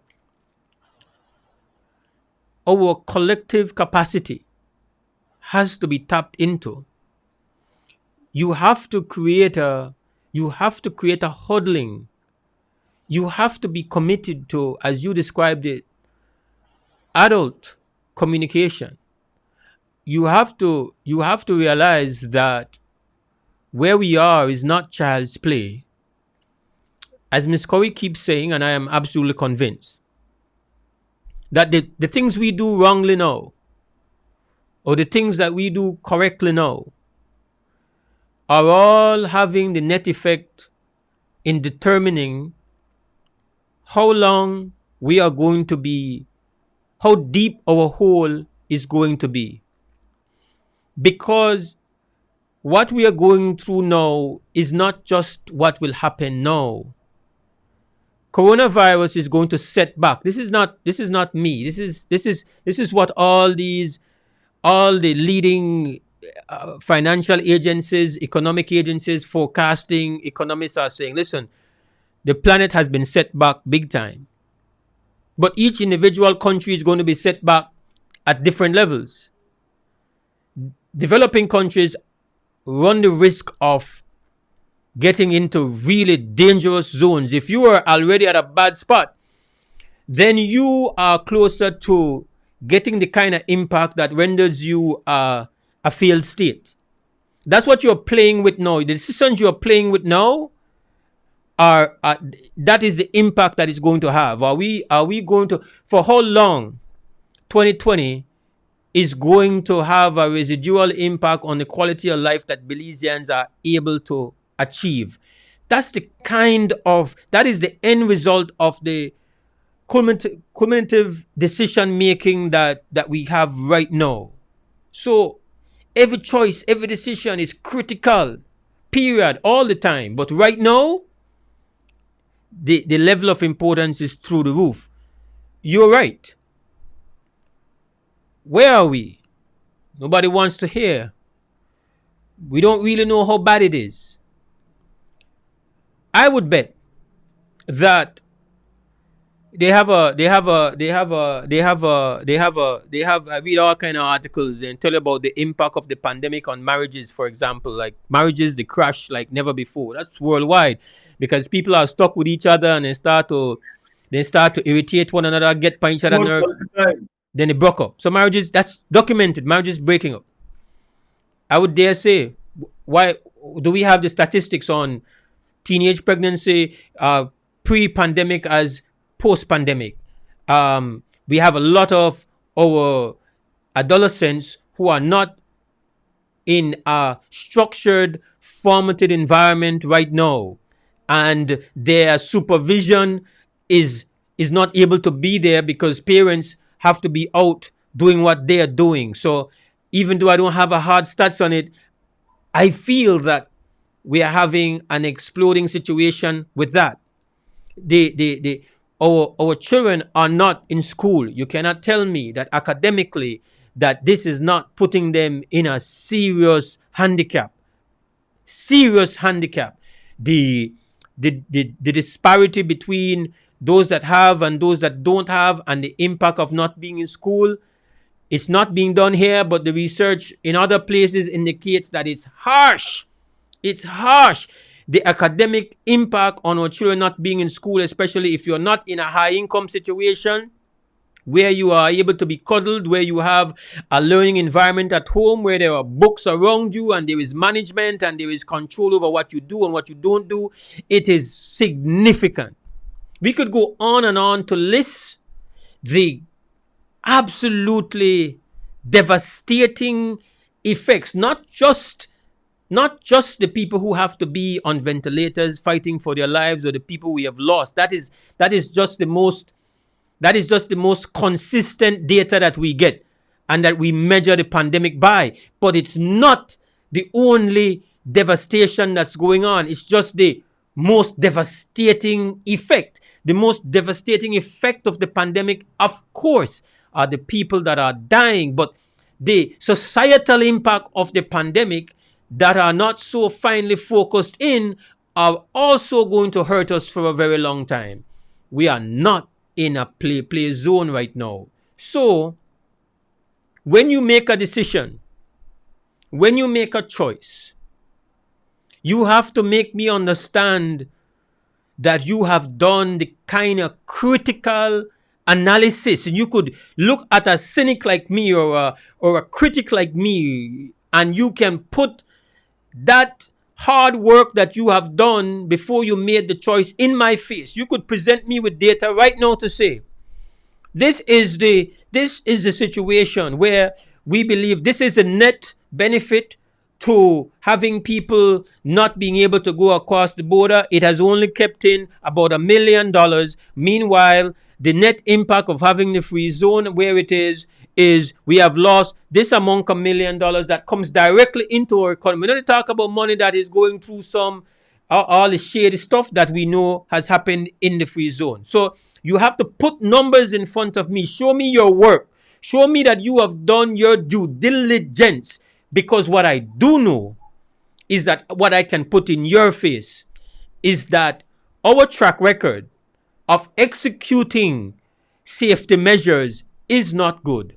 Our track record of ensuring that when we did diagram a plan, that there's adherence, that there is discipline, that there is focus, is not there. Show me where you have been able to impact the culture of just mask wearing to create a kind of discipline that we know we are able. We know that it's risky, but we have demonstrated that we are risk managers of an excellent variety. Show me where that evidence is, and I will show you, because I can show you where we have not done well. We have not done well. We are not. The Taiwanese maybe could make an argument if they had a similar situation to open a free zone, because they would be able to show a track record where they have been able to walk that tightrope and do it well. We no walk that tightrope, brother. We every time we get panicked, we drop down. That is why we are where we are. So whenever you bring a plan to me, it comes across like that is just wishful thinking to get me to say yes, because ultimately I don't know, when you put people back working in the free zone and you have all these plans, that when the rubber hits the pavement, that people are not going to just how long the master and say, "Que pasó, mi amigo?" You cannot tell me that that's not going to happen, because everywhere around the country, that is what has happened. We have not been good at adhering. We have not been disciplined. We have not been focused. We have been indifferent. We have not had behavioral changes. We have not communicated properly. And so your plan is going up against the odds. So obviously, if you're increasing risk, you cannot guarantee me that you're not going to end up having a elevating impact on corona spread in Belize, because let's face it, across the border has done a terrible job. They have done a terrible job. And so when you want to make me be confident that your decision making is good, you know how you talk to me as an adult? You talk to me the language of numbers. You talk to me the language of data. Convince me not with, no worry about it, man, we got one plan. No. Show me you've done your homework. Show me that you have done your opportunity cost analysis and your cost benefit analysis to show me what we could lose, but what we will gain. When you do me that, and I cannot refute any of the numbers that you put to me, and I can see evidence of hard work, then maybe I will have a sense of confidence. I can't have confidence when everything here looks so illogical. I can't have confidence when ultimately you are asking me to increase risk based on our ability to be disciplined and adhere to a plan. You know, one of the things when they say, one of the things that happened in America, you know what they said? And this is real. And this is so real. They said, if Donald Trump can't keep his White House safe, how can we have confidence that you're going to keep us safe? This is just a common sense argument. Here, you let us be real. Like the first people who have to demonstrate that they understand and have the ability to be disciplined and take care of self have to be the people that they're taking us through this journey. And when you want to get me on a boat, brother, if I see any evidence that you don't want captain way into craziness, you can't get me on a boat. Because one of the first thing I understand, having one little familiarity with the sea, that water different than land, be. Water different than land. If you drive one car and I see you into simpleness, the minute I see you to drive me in a car and I see you look on your cell phone and want text message on your cell phone, you are not somebody where I want to drive me. No on no highway. So it is not to say that when you are making a decision, you always have pros and cons. So you can always identify something that you want benefit from. Say, well, boy, if you open the free zone, then people will get put off and they want to get back their job. So, and that you say, well, to those people who are going to get that job, they say, well, yeah, we are happy to get one job because we want a job back. Okay. And now it would appear like to me that you can't open the free zone if you don't open the northern border. So then I don't know if the Mexicans will allow you to say, well, boy, you want to bring Mexicans cross, but uno no come cross. So I don't know how that will work. So obviously it would appear like to me that the decision is that the northern border is going to have to be open for the free zone to be open. Which no. Huh? We are going to well, how you want? You think the Mexicans are going to say, yeah, you could come and get my money in at the age of the coronavirus, but you know what? Your people and can't come spend their money across here. How long you think? You know the Mexicans when the free zone was winning. I want to tell you the truth. For we Belizean, that like when you're at the beginning of the cross country, everybody line up. Then they line up, you know. They can't wait for them pop the ricket. And they tell you. But you know, you talk about sacrifices. The reality is that one of the things that has within a bad spot. But the very little foreign exchange that we got right now, the very little reserves that we got now, that because we were not able to go to just dash it out across the border. That is one of the little things that has one of the few way to call one of the few forced adjustments that we have had to make. One of the forced sacrifices that we have had to make. That is the benefit to us all. Not in a way where we could recognize immediately, because when you could go and buy and save power, save power toothpaste or whatever you're going to save across a Chetamal, that's a benefit that you know right away. You can hold it, you can measure it, it's in front of you. But what you don't see is what is the net effect on your country and your well-being to have every single body doing that same thing and taking that money across.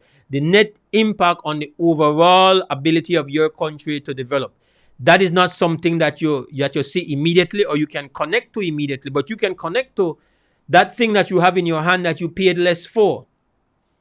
The pandemic has caused us to not be able to do that, and we have, at least in the middle of the pandemic, been able to hold on to some dollars that way. So when you want to go and just open back the free zone, you can't tell me about the free zone, because we had, say, for example, Irvin Paris was contacted. Irvin Paris was a part of a process who used to do the money show with us, where the people of the free zone had gone to him to see how can we make the free zone competitive? How can we bring it back?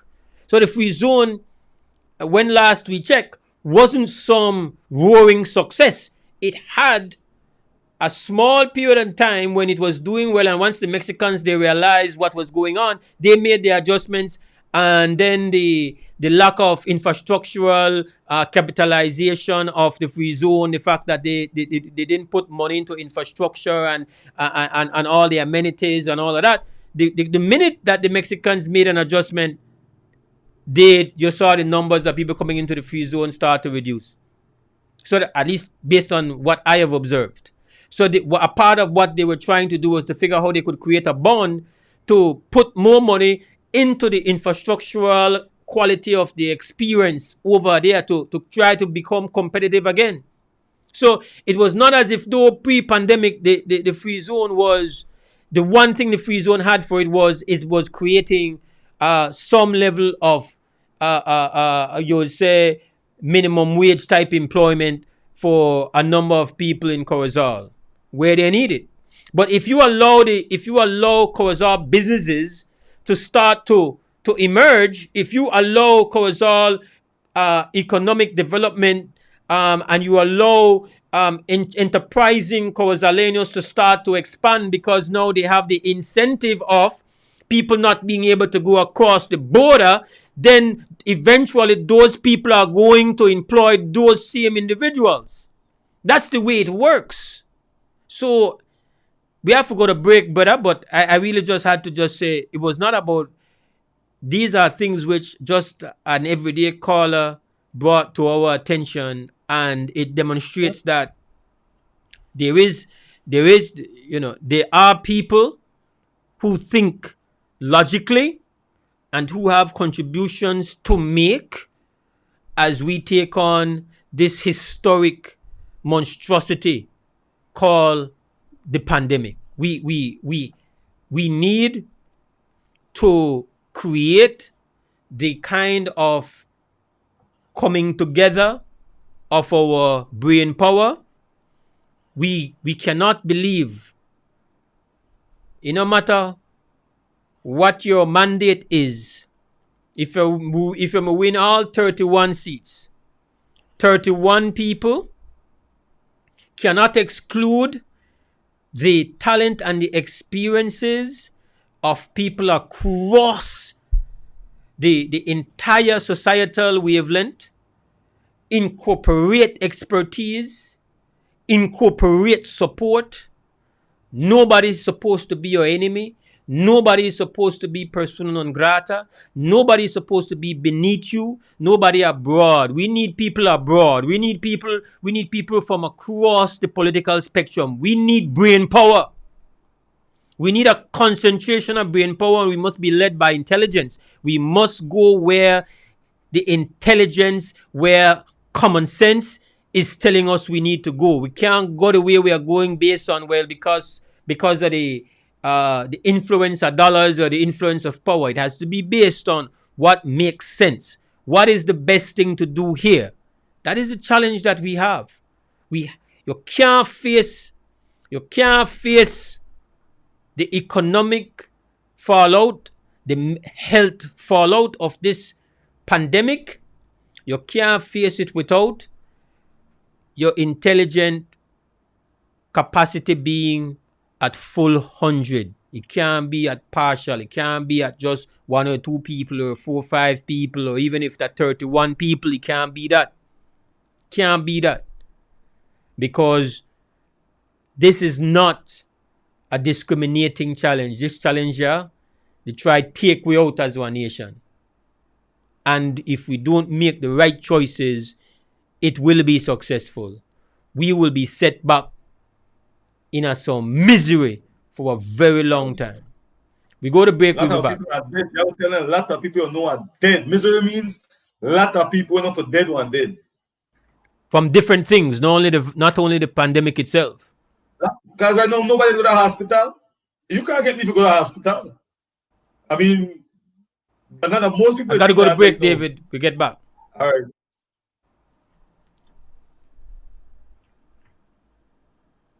You still up on Facebook and the yes, live we're chat. on Facebook. I see you up last night, the show and thing. No, But I'm in the that Bali from Guyana, the thing with the show last night, the leader with the talk, you may come on, papa on live stream last Facebook. The show a speech with. that from You didn't do it, Venezuela. Venezuela. yeah, but Bali, the way it real, real. You may figure if they are Belize and look for we situation the way even they talk.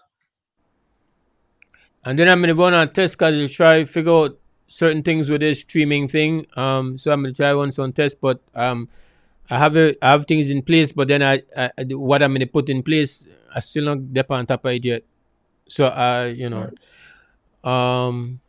again we repeat to the people online that right now we did a break and you could still run comments. Thank you, Sonia Allen. She's been putting up some comments. Yes, yeah, faithful for every Respect. day. Respect.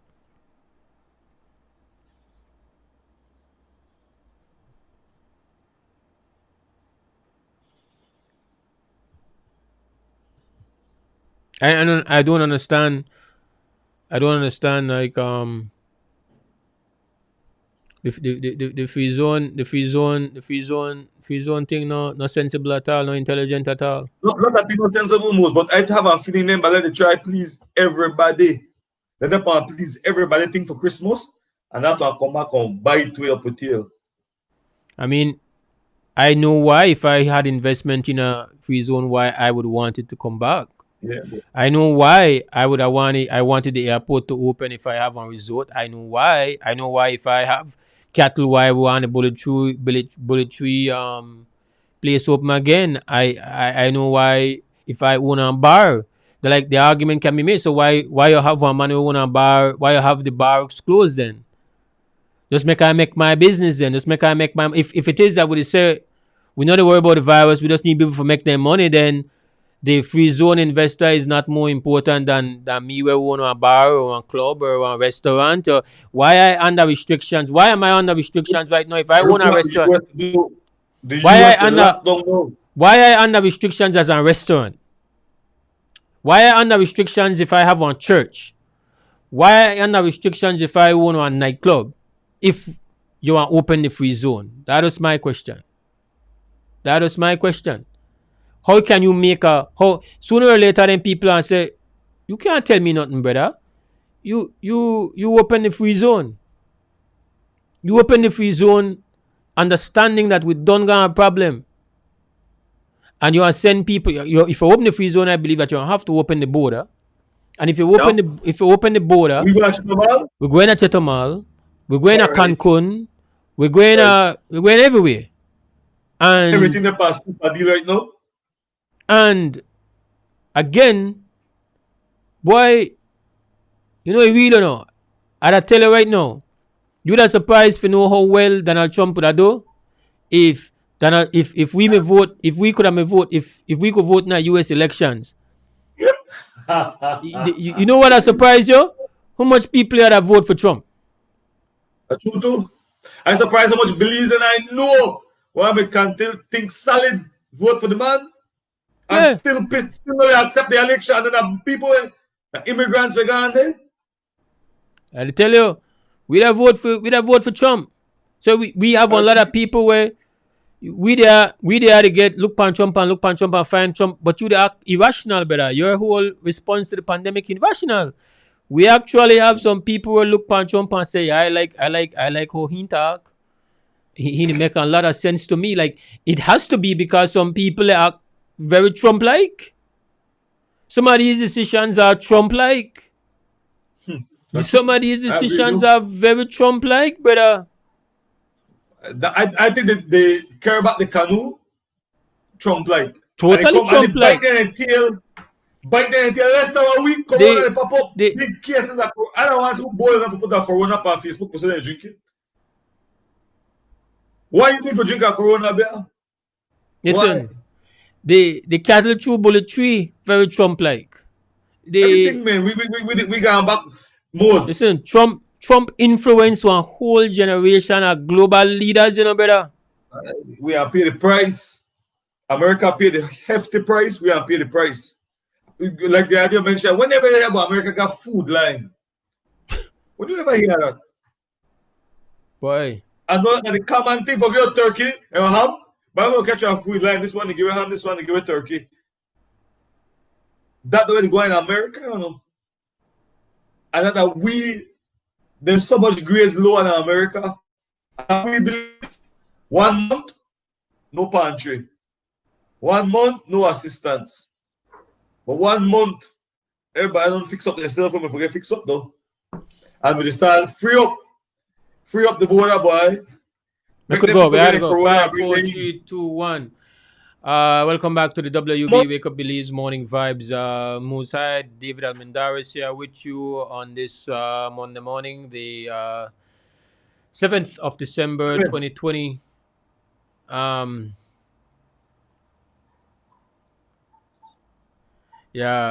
Thanks, Aria.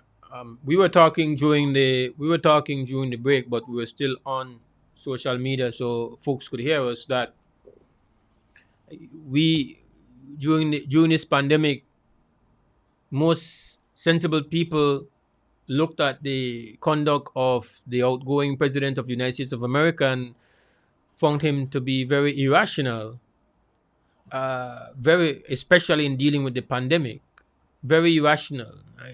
Just the things that were being done, the positions that he took up.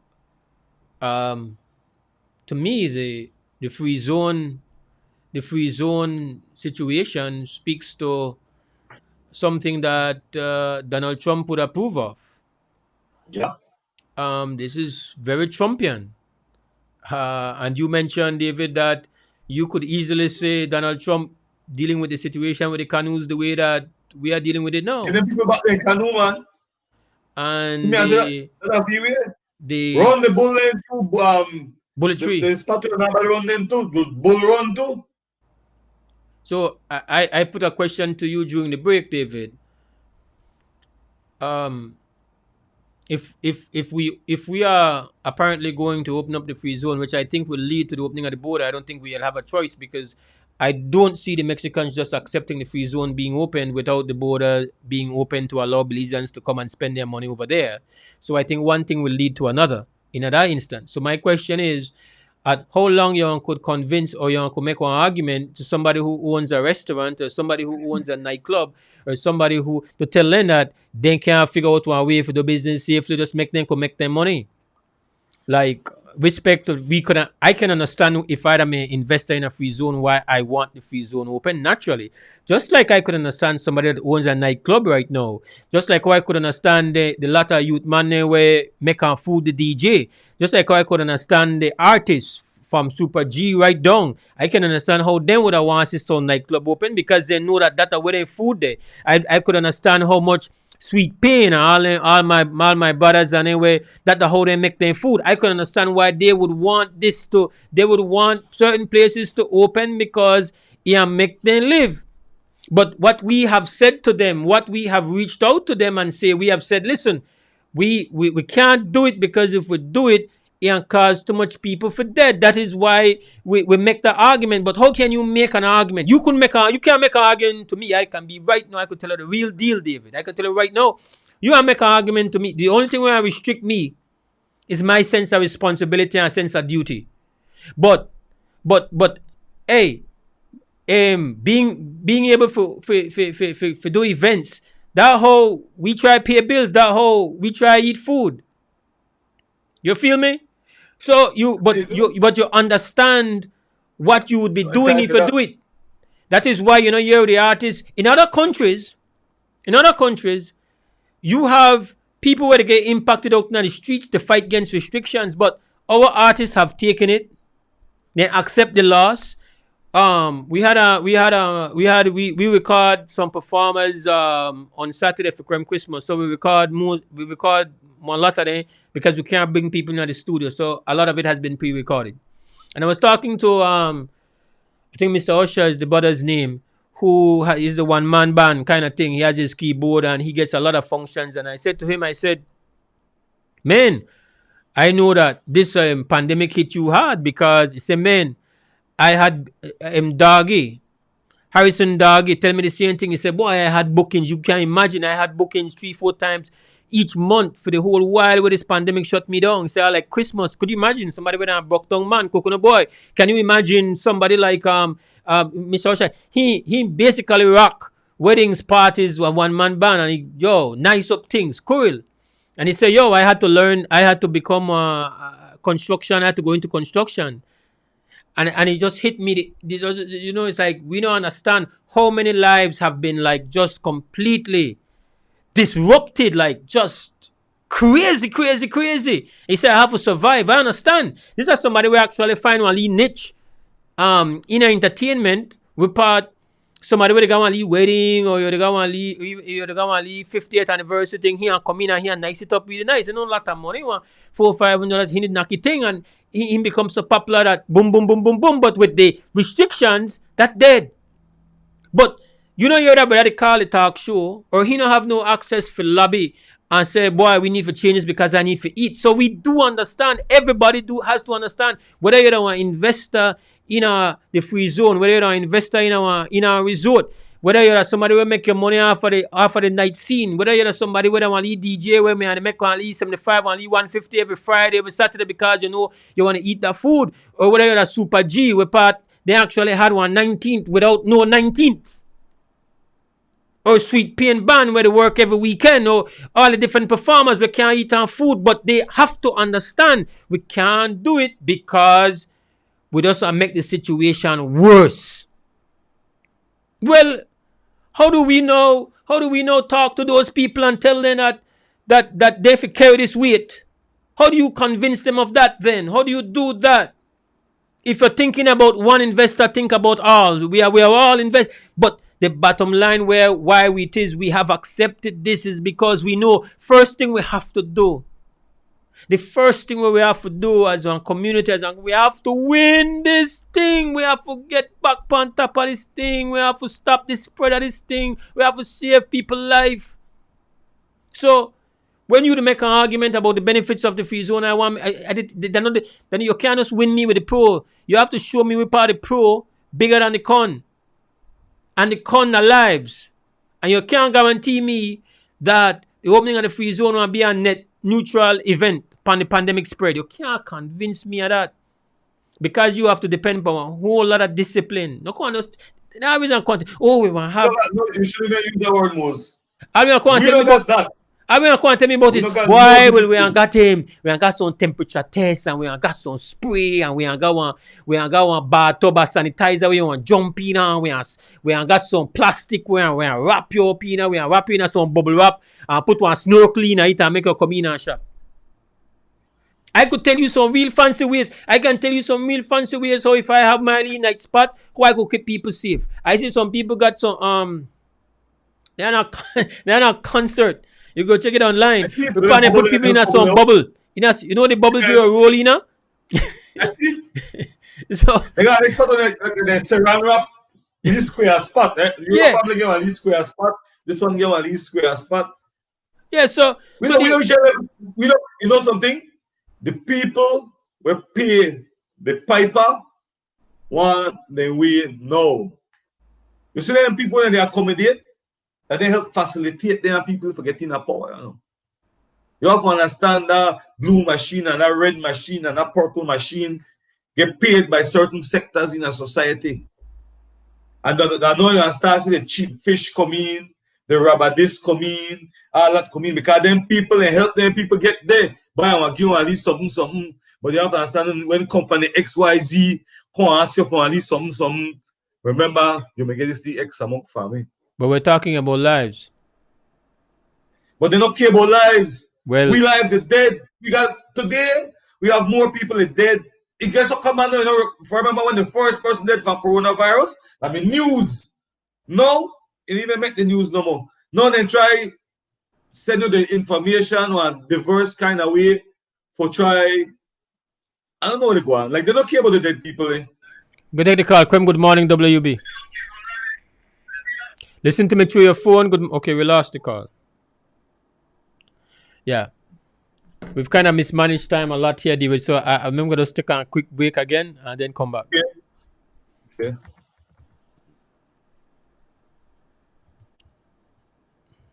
The big thing is that there is no we know, we know the fight against investors getting opportunity, but everybody not investor be. Yeah. I mean, But me not see so. ultimately, you the investor, I don't investor. We responsible for people. But you think that joke? You think that joke? We try to figure out. Control We can't get no. We farm. can't listen to me. We can't get no. We can't. We were never able to code. Right now, um, one number for we one number our um staff. They pan all the entire staff. Amandala, Creme Radio, Creme TV, everybody there on partial payment be. So you don't know already that until businesses restore, we in a this situation where probably we didn't know if we can survive the pandemic. Creme Radio, Creme TV, and we didn't even we can survive the pandemic be. You will go through the same thing. But we all understand that the first thing will have to happen, is that we have to stop the pandemic. We have to stop the pandemic. And the longer we take to stop the pandemic, the longer it can take for businesses to come back in any summer. Listen, I saw best bad, case but I start record. I like the lockdown idea more and more. Like the lockdown for a month of days and see what happen. We might have to do that. You come to that yeah, come to that. because we unruly, and I don't say no country. But I can that tell you has this. not practiced a proper You know what the lockdown worst wicked. part about it? You know what the worst part about it, David? If we have to do that, then one number of businesses won't survive that. So the more we ensure that have to happen, the more we ensure that we are lose businesses. We are lose them, but we are lose them because we made it inevitable. There was a way for us to tighten up without having to go completely draconian. But no, with the way how the thing is spread, how you avoid that? You can't avoid that. You can't avoid it. It can't happen. How it not happen? Maybe they're going out. Maybe they want to test out herd immunity. They want to test out herd immunity, be. They want to find out Can't too hurt much. you drop like fly. They want to find out too much people Yeah, want dead. How much people want dead because of our medical limitations, not because of the virus. They want to find out, because that is what you're trying to find out when you go deal with herd immunity, and you don't have capacity. Countries will have greater capacity, far greater capacity than we do, end up with people dying just because of medical limitation, just because of limitation of ventilator, just because of limitation of expertise, and people will command the ventilator. We had a skill set to do that. Medical professionals, just because of the limitations on that, people started dead. They're not dead because of the pandemic. They're not dead because of the virus. Otherwise they would have saved. If they could have get some kind of care, they would have lived. But then dead because they can't access it. And that's the part we there right now. We there right that threshold. We think herd immunity or anything for we even to consider. But whether we consider it or not, it would by our actions would say that would do. I agree though. Absolutely, But, absolutely. I want everything open. I want we go back. Who no want things go back to normal? But does it make sense? I mean, worry Is about it possible? because I don't worry about next man money be. I don't worry about next man money. I can't sit down and worry about next man money. To me, that is Me though. I worry about my health. I don't want to hear what doctor said. I worry Better about my to get health. from gunshot than coronavirus. It's not agonizing way to go. I don't want that. Yeah, man. I don't want that. My worst nightmare. My worst You own your line and your own resort and you own this, you own that. Make yours. But all I say is that we know a unique catastrophe. We know a unique challenge.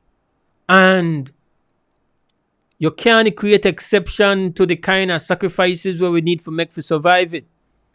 Because you can't tell me that any one person more important than one other.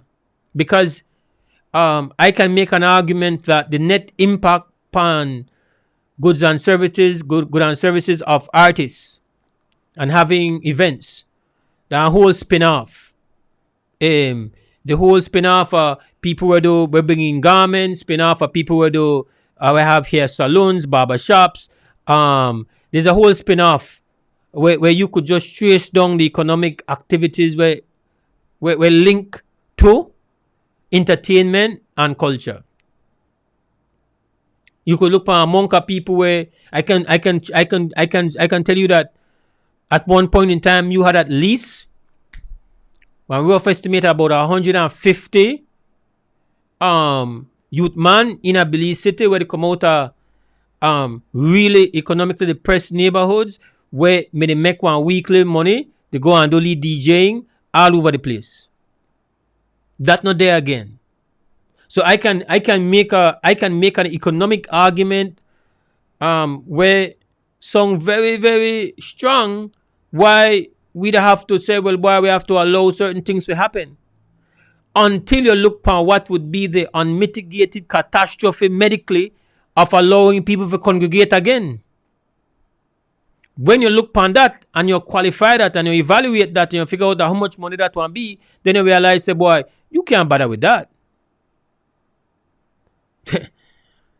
Rough. So this argument is not an argument against the free zone. The argument is against the very flawed decision making. We believe that the risk it presents is less than the benefit where we can get. That is where we have one problem with. Now with free zone or now with free zone investment.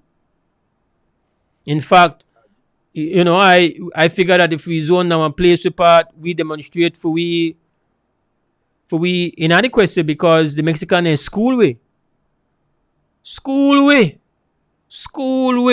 And the Mexican realize, say, oh, that way they go on here. They want you to try and make back some money when they spend with we. Nah, man, that not happen so. And they make the changes and put in place certain restrictions to slow that down. Because they look out for themselves. And if they don't look out for them business people over there and for them taxi people over there and for them bus people, if they don't look out, you better believe them people them where you're there, we are find you. That for them culture.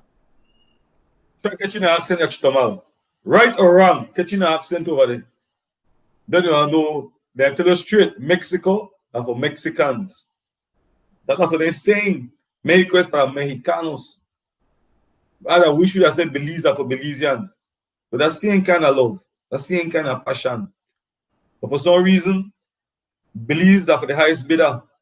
Belize are for the man who could secure money for the next election.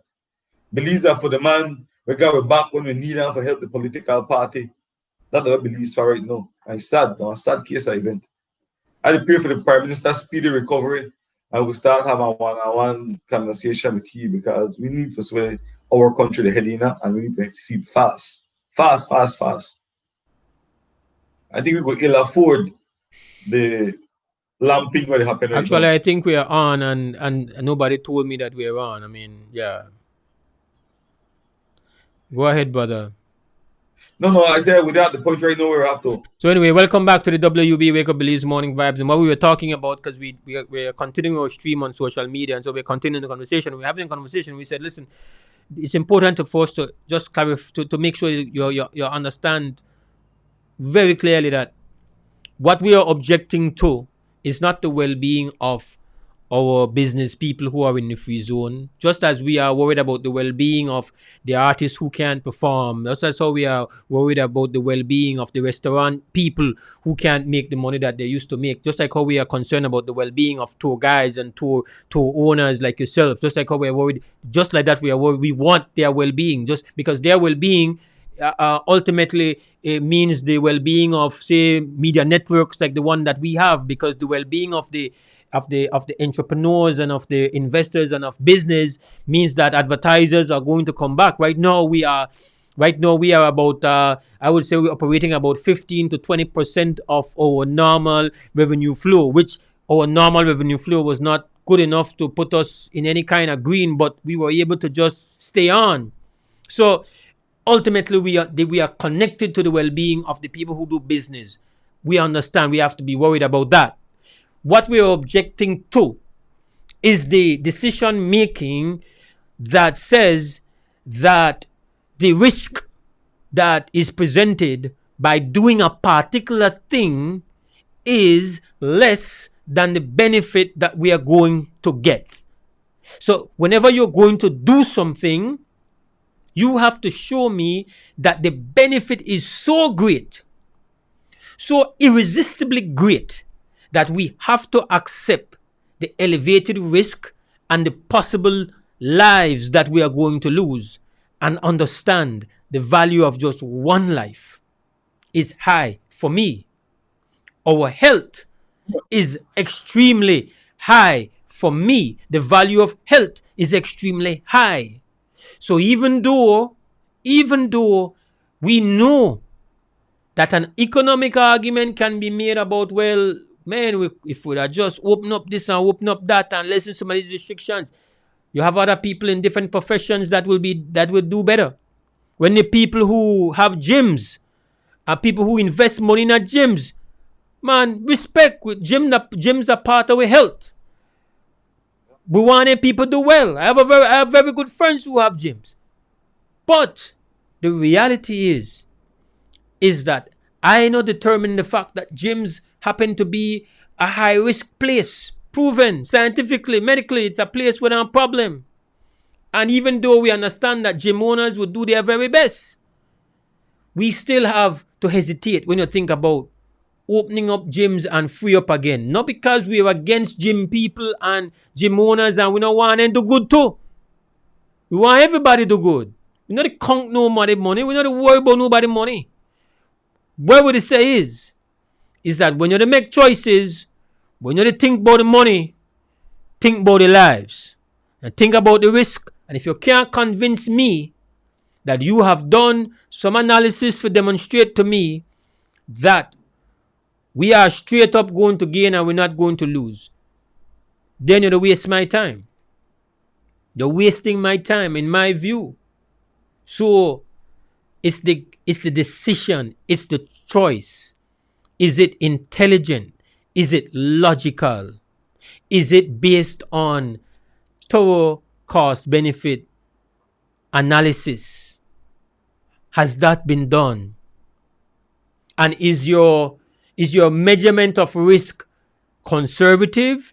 Is your measurement of risk flawed and based on some very serious assumptions that once we put in place temperature, put in place thermometers, and put in place sanitizers, that it is going to prevent the spread of the pandemic? When Very few, huh? very few places you could go right now, I believe, city shops where they not take your temperature and give your hand sanitizer. Very few. Is it stopping it right now? If you answer that question, then I mean, I go to Brody's, I go Benny's, I go Habit, and as you go there and get money, beep, wipe down. You go to market, wipe down. Is it stopping the spreading? Did it bring down the numbers? That alone can't bring down the numbers unless you have a cohesive plan. It not condone by itself. Unless you do some drastic actions, it not condone by itself. Unless we start tightening up oneself, it not condone. I see family members, especially during Christmas time, as they get their vehicle mask come off, as you get a house free up, then they show a country, I think that Bulgaria, pass one land now, you can have 4 persons in your house. Out of the 4 Krem, persons, good morning. Krem, good morning, WB. Hi, good morning, Mr. Wood. I'm Mr. Amindari. good morning. I would like to get your opinion on people who weren't fired from their jobs but aren't getting paid. Weren't fired and aren't getting paid? Yes. You Aren't you work or not work? you're working and you're not getting paid? We didn't get fired. So you go to work but you don't get paid? No. We did not. Stay home and don't get paid.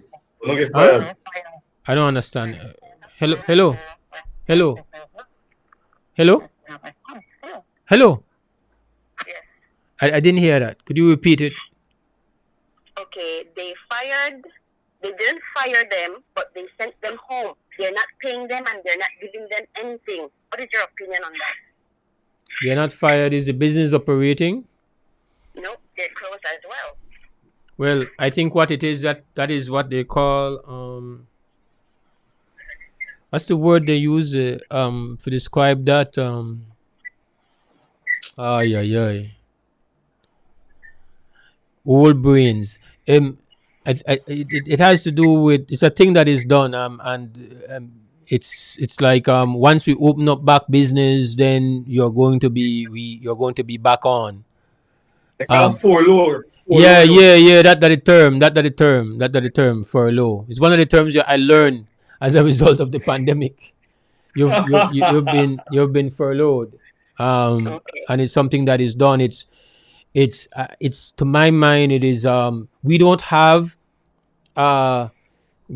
it in our labor act, like we don't have it specifically represented. I believe that it's something that should be there, where it gives you some level of rights once a business reopens again. Where we are right now is that you are benefiting from the goodwill of your employer, that they are No, we're not. basically, yes, because if the employer has said to you that you are not fired, that means that once we open up back, you are going to you get first opportunity here. Weigh that against an employer that has shut down and essentially told people, well, it's all done, you're gone. We pay you whatever benefits we owe you. If that employer opens up again, that employer has no responsibility to hire back the people who were there, has no Okay. responsibility to give them the first opportunity. And then the other thing about that is that your benefits have been terminated. Your has been interrupted. That's the term that they would use. So right now, your benefit when you are reemployed is not going to be interrupted. You are going to continue have building up your package for when it is your severance package, and that has not been interrupted. So there are certain benefits to being furloughed that I respect. Um, Well, the company doesn't have any benefits. There's no anything there. There's no benefits there. no, but There's no. there's the benefit of your labor law, which What is that? says How much you have some which option? means that for every length of time, once you have worked at a place for 5 or for 10 years, then there are certain requirements for that person if they have to put you off that they have to give you. So Okay. that has nothing to What that is not the what about option. the holidays? That is not the Like, option. Yeah, those are things which are to be yours. Those are not optional for an employer. That's the labor law. so, so by right, if I go and ask them or apply for a 2 week holiday in this time, should they give it to me or do Well, I have to give it well, for 2 weeks? well, no, because like I said to you, the we don't have furloughing in a way that in say a lot of European countries have furloughing in the actual legislation. I don't even think it's something that is properly documented in the United States of America, as it is something that is optional. And here To in the Belize, it's Even company. not. the Here in airlines Belize, were it's the not first even. person to Huh? fire. To the The company, because airlines. I know some people aren't working and their companies or business, I'll at least give them half of their pay or give Yeah. them Again, something. it's all that is just all that is what I find to be what I find is that we have not given enough time to looking at all the different ways that we need to rejuvenate, refresh, and actually redesign our labor legislation. And that's what you are pointing to. So I don't believe that furloughing is all bad. I believe that that is better than to have just been terminated. You still have some sense that if that business opens up, like for example, if you worked at a casino, casinos are not allowed to open right now. So all those people who worked at a casino, they're out of a job. Now, if they were furloughed by that casino, when that casino reopens at some point in time, we don't know when it will be safe again to open casinos. But when that casino reopens, you would want to know that those individuals who no fault of theirs, who are doing their job properly, who are being good professionals, it's not like they violated, it's not like anything like that. It's just circumstances beyond everybody's control. You would want to believe that if that place reopens or when it reopens, that those individuals that were in good standing with an employer would have some benefit of having had a pre-existing employment relationship with that establishment. You see, that's the benefit of a furloughing situation. Now, if you're not furloughed, it means that you have to employ again and compete for that job again against all the other people who are possibly going to apply for that job. So there are no guarantees or there are no there's no advantage to having been a previous employee who was in good standing, who was a good worker, but just that the pandemic happened. You feel me? Yep. Okay, thank you, Mr. Moon. All right, respect. Um, we got to take another break, bro. All right. Straight up, right?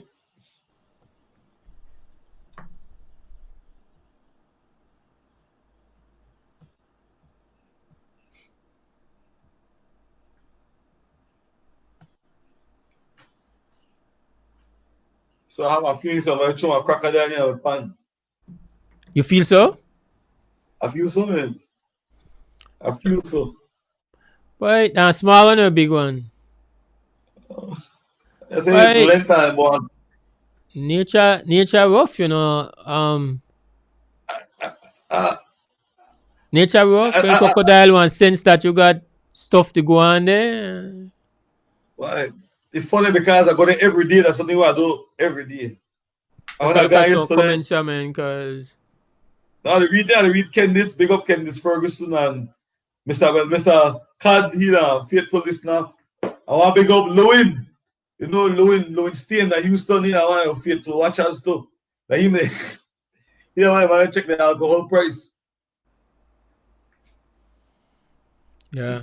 And area the problem area the problem is that 1% of 200,000 is 2,000, but your mortality rate is going to be, it's not so much how many people get infected, but it's the amount of people who get infected at one time that has a direct impact on your mortality rate.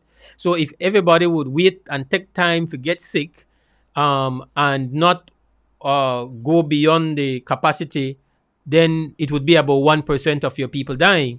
But if you have a situation where everybody start get sick at the same time, then your capacity or your limit starts to play a part in the number of people who are dying, not only the virus itself. And then the mortality rate goes up. So it's going to be beyond 2,000 if they start to get sick in these huge clusters, and not what we experience right now. Well, we're at the borderline about to experience. That you will have people who want a ventilator and can't get it, people who want oxygen tank and can't get close to it. Yeah, we done that already. Can't get And ventilators, your can't and your get bed. medical people then start to get tired. And the medical people start to get tired, then for their proficiency start to get less. And I had to tell you that already going on right now. Help people tired and they're Yeah. sick. And then they say they won't get sick. Boy, and people there in the parking lot. I don't hear shortage of bed. Man, we there up on, I mean, we don't take it serious. It's surprising how when we did a one case we so ease off and now we did a thousands we're not there. And I go when I go out, like me, I only go out if I have to. If I'm quite happy in my house and I'm at the farm, I had to try isolate. But I notice when I do go out, the mask thing still up to protocol. We have to Far from it. we have to we have to what we have to do with this setup where we got is um we have to get the we have to get lights. I have to put two light at your house. We have to do that because we have to improve the quality of the we have to improve the If you quality. send me a link of the lights. Because I have a friend called the 28th. When did it come? The 28th. The 28th. Yeah, they call it 19th, but I figure I'll get my stuff the 20th. All right, and send you that. Then you get you could get a green cloth right there in Mikado. Okay. All right. Because I can chroma key you from here. So Okay. You yeah, need a green cloth. you need a green cloth I behind got you. light, but I got one light, but I guess the light available at Belize or something, you prefer green cloth Nah, fine. you get it in. All right. It don't cost $1 million, though. No. I have one light that I can Okay. spare. I have one light that I can spare. That is We going can buy to. one, man. We can get it legit up, correct. You But if you want spare one right away, I can pass and pick it up too. you want to show yourself, be that you know. You want me? I the big, I the big. I want big for state thing. Oh. I got a connect tell me it come in 19 and they asked me last time where I want kind of try buy me chocolate and but I don't know a chocolate kind of guy. So you know what no a nice sexy thing and they show me some food and I tell her no, not my vibes. I tell her give Well, it how to you did it come tomorrow from and far and then it drive? no fly. Oh, Yeah. I'm flying. But you tell me anything I want. Anything I want, just big. So I'll do they're that not too. good friends to have, be. Well, I tell him, but yeah, but when he big, when he a big too, no worry. Big He, up the Dominique. flavor Dominique said big up. reciprocal. Big up Dominique. Big up Dominique. Yes, I see you study hard. I tell him I want only A.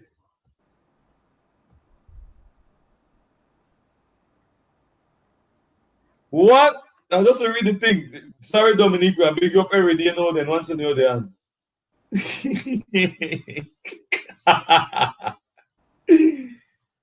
Aye, boy. Oh,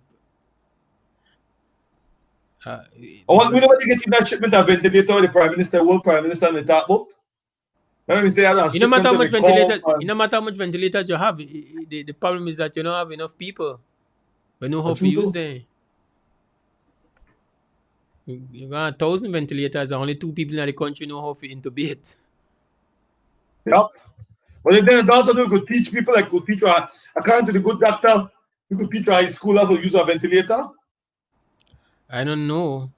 I don't know about Yes, that. he said that. He said, no, Rocky said you could train somebody. I mean, what they like with the doctor, he know means words. He tell you could do. 5, 4, 3, 2, 1. Welcome back to the WB Wake Up Belize Morning Vibes. Mosai, David Almendaris. We if in fact all the time we've spent most of the morning expressing our concerns, and I go beyond that, our disagreement with the opening of the free zone. If that's what you want to do, convince us. I'm not convinced of that at all. I based on the little I know, and I do my little cost benefit. It doesn't seem to. It doesn't make sense. It's not rational to do that. That really is not going to win you any points from me on being logical. It doesn't. It is not compatible or consistent with our entire effort to make the country safe and to make it healthy. We are in the thick of a increasingly worsening situation, and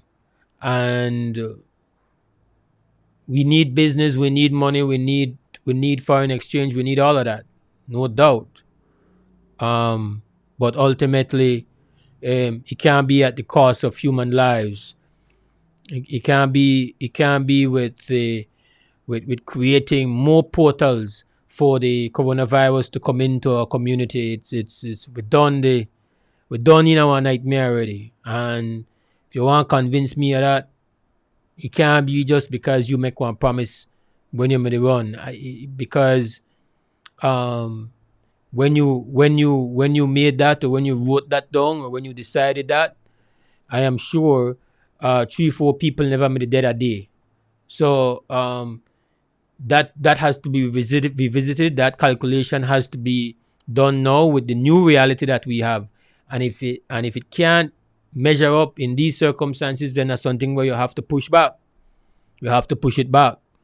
We want to get to that point. We want to get to that point where it's good to open up back free zone and open up back the border. We want to get back to that point where we can open up back restaurants fully and open up back, and we can have events.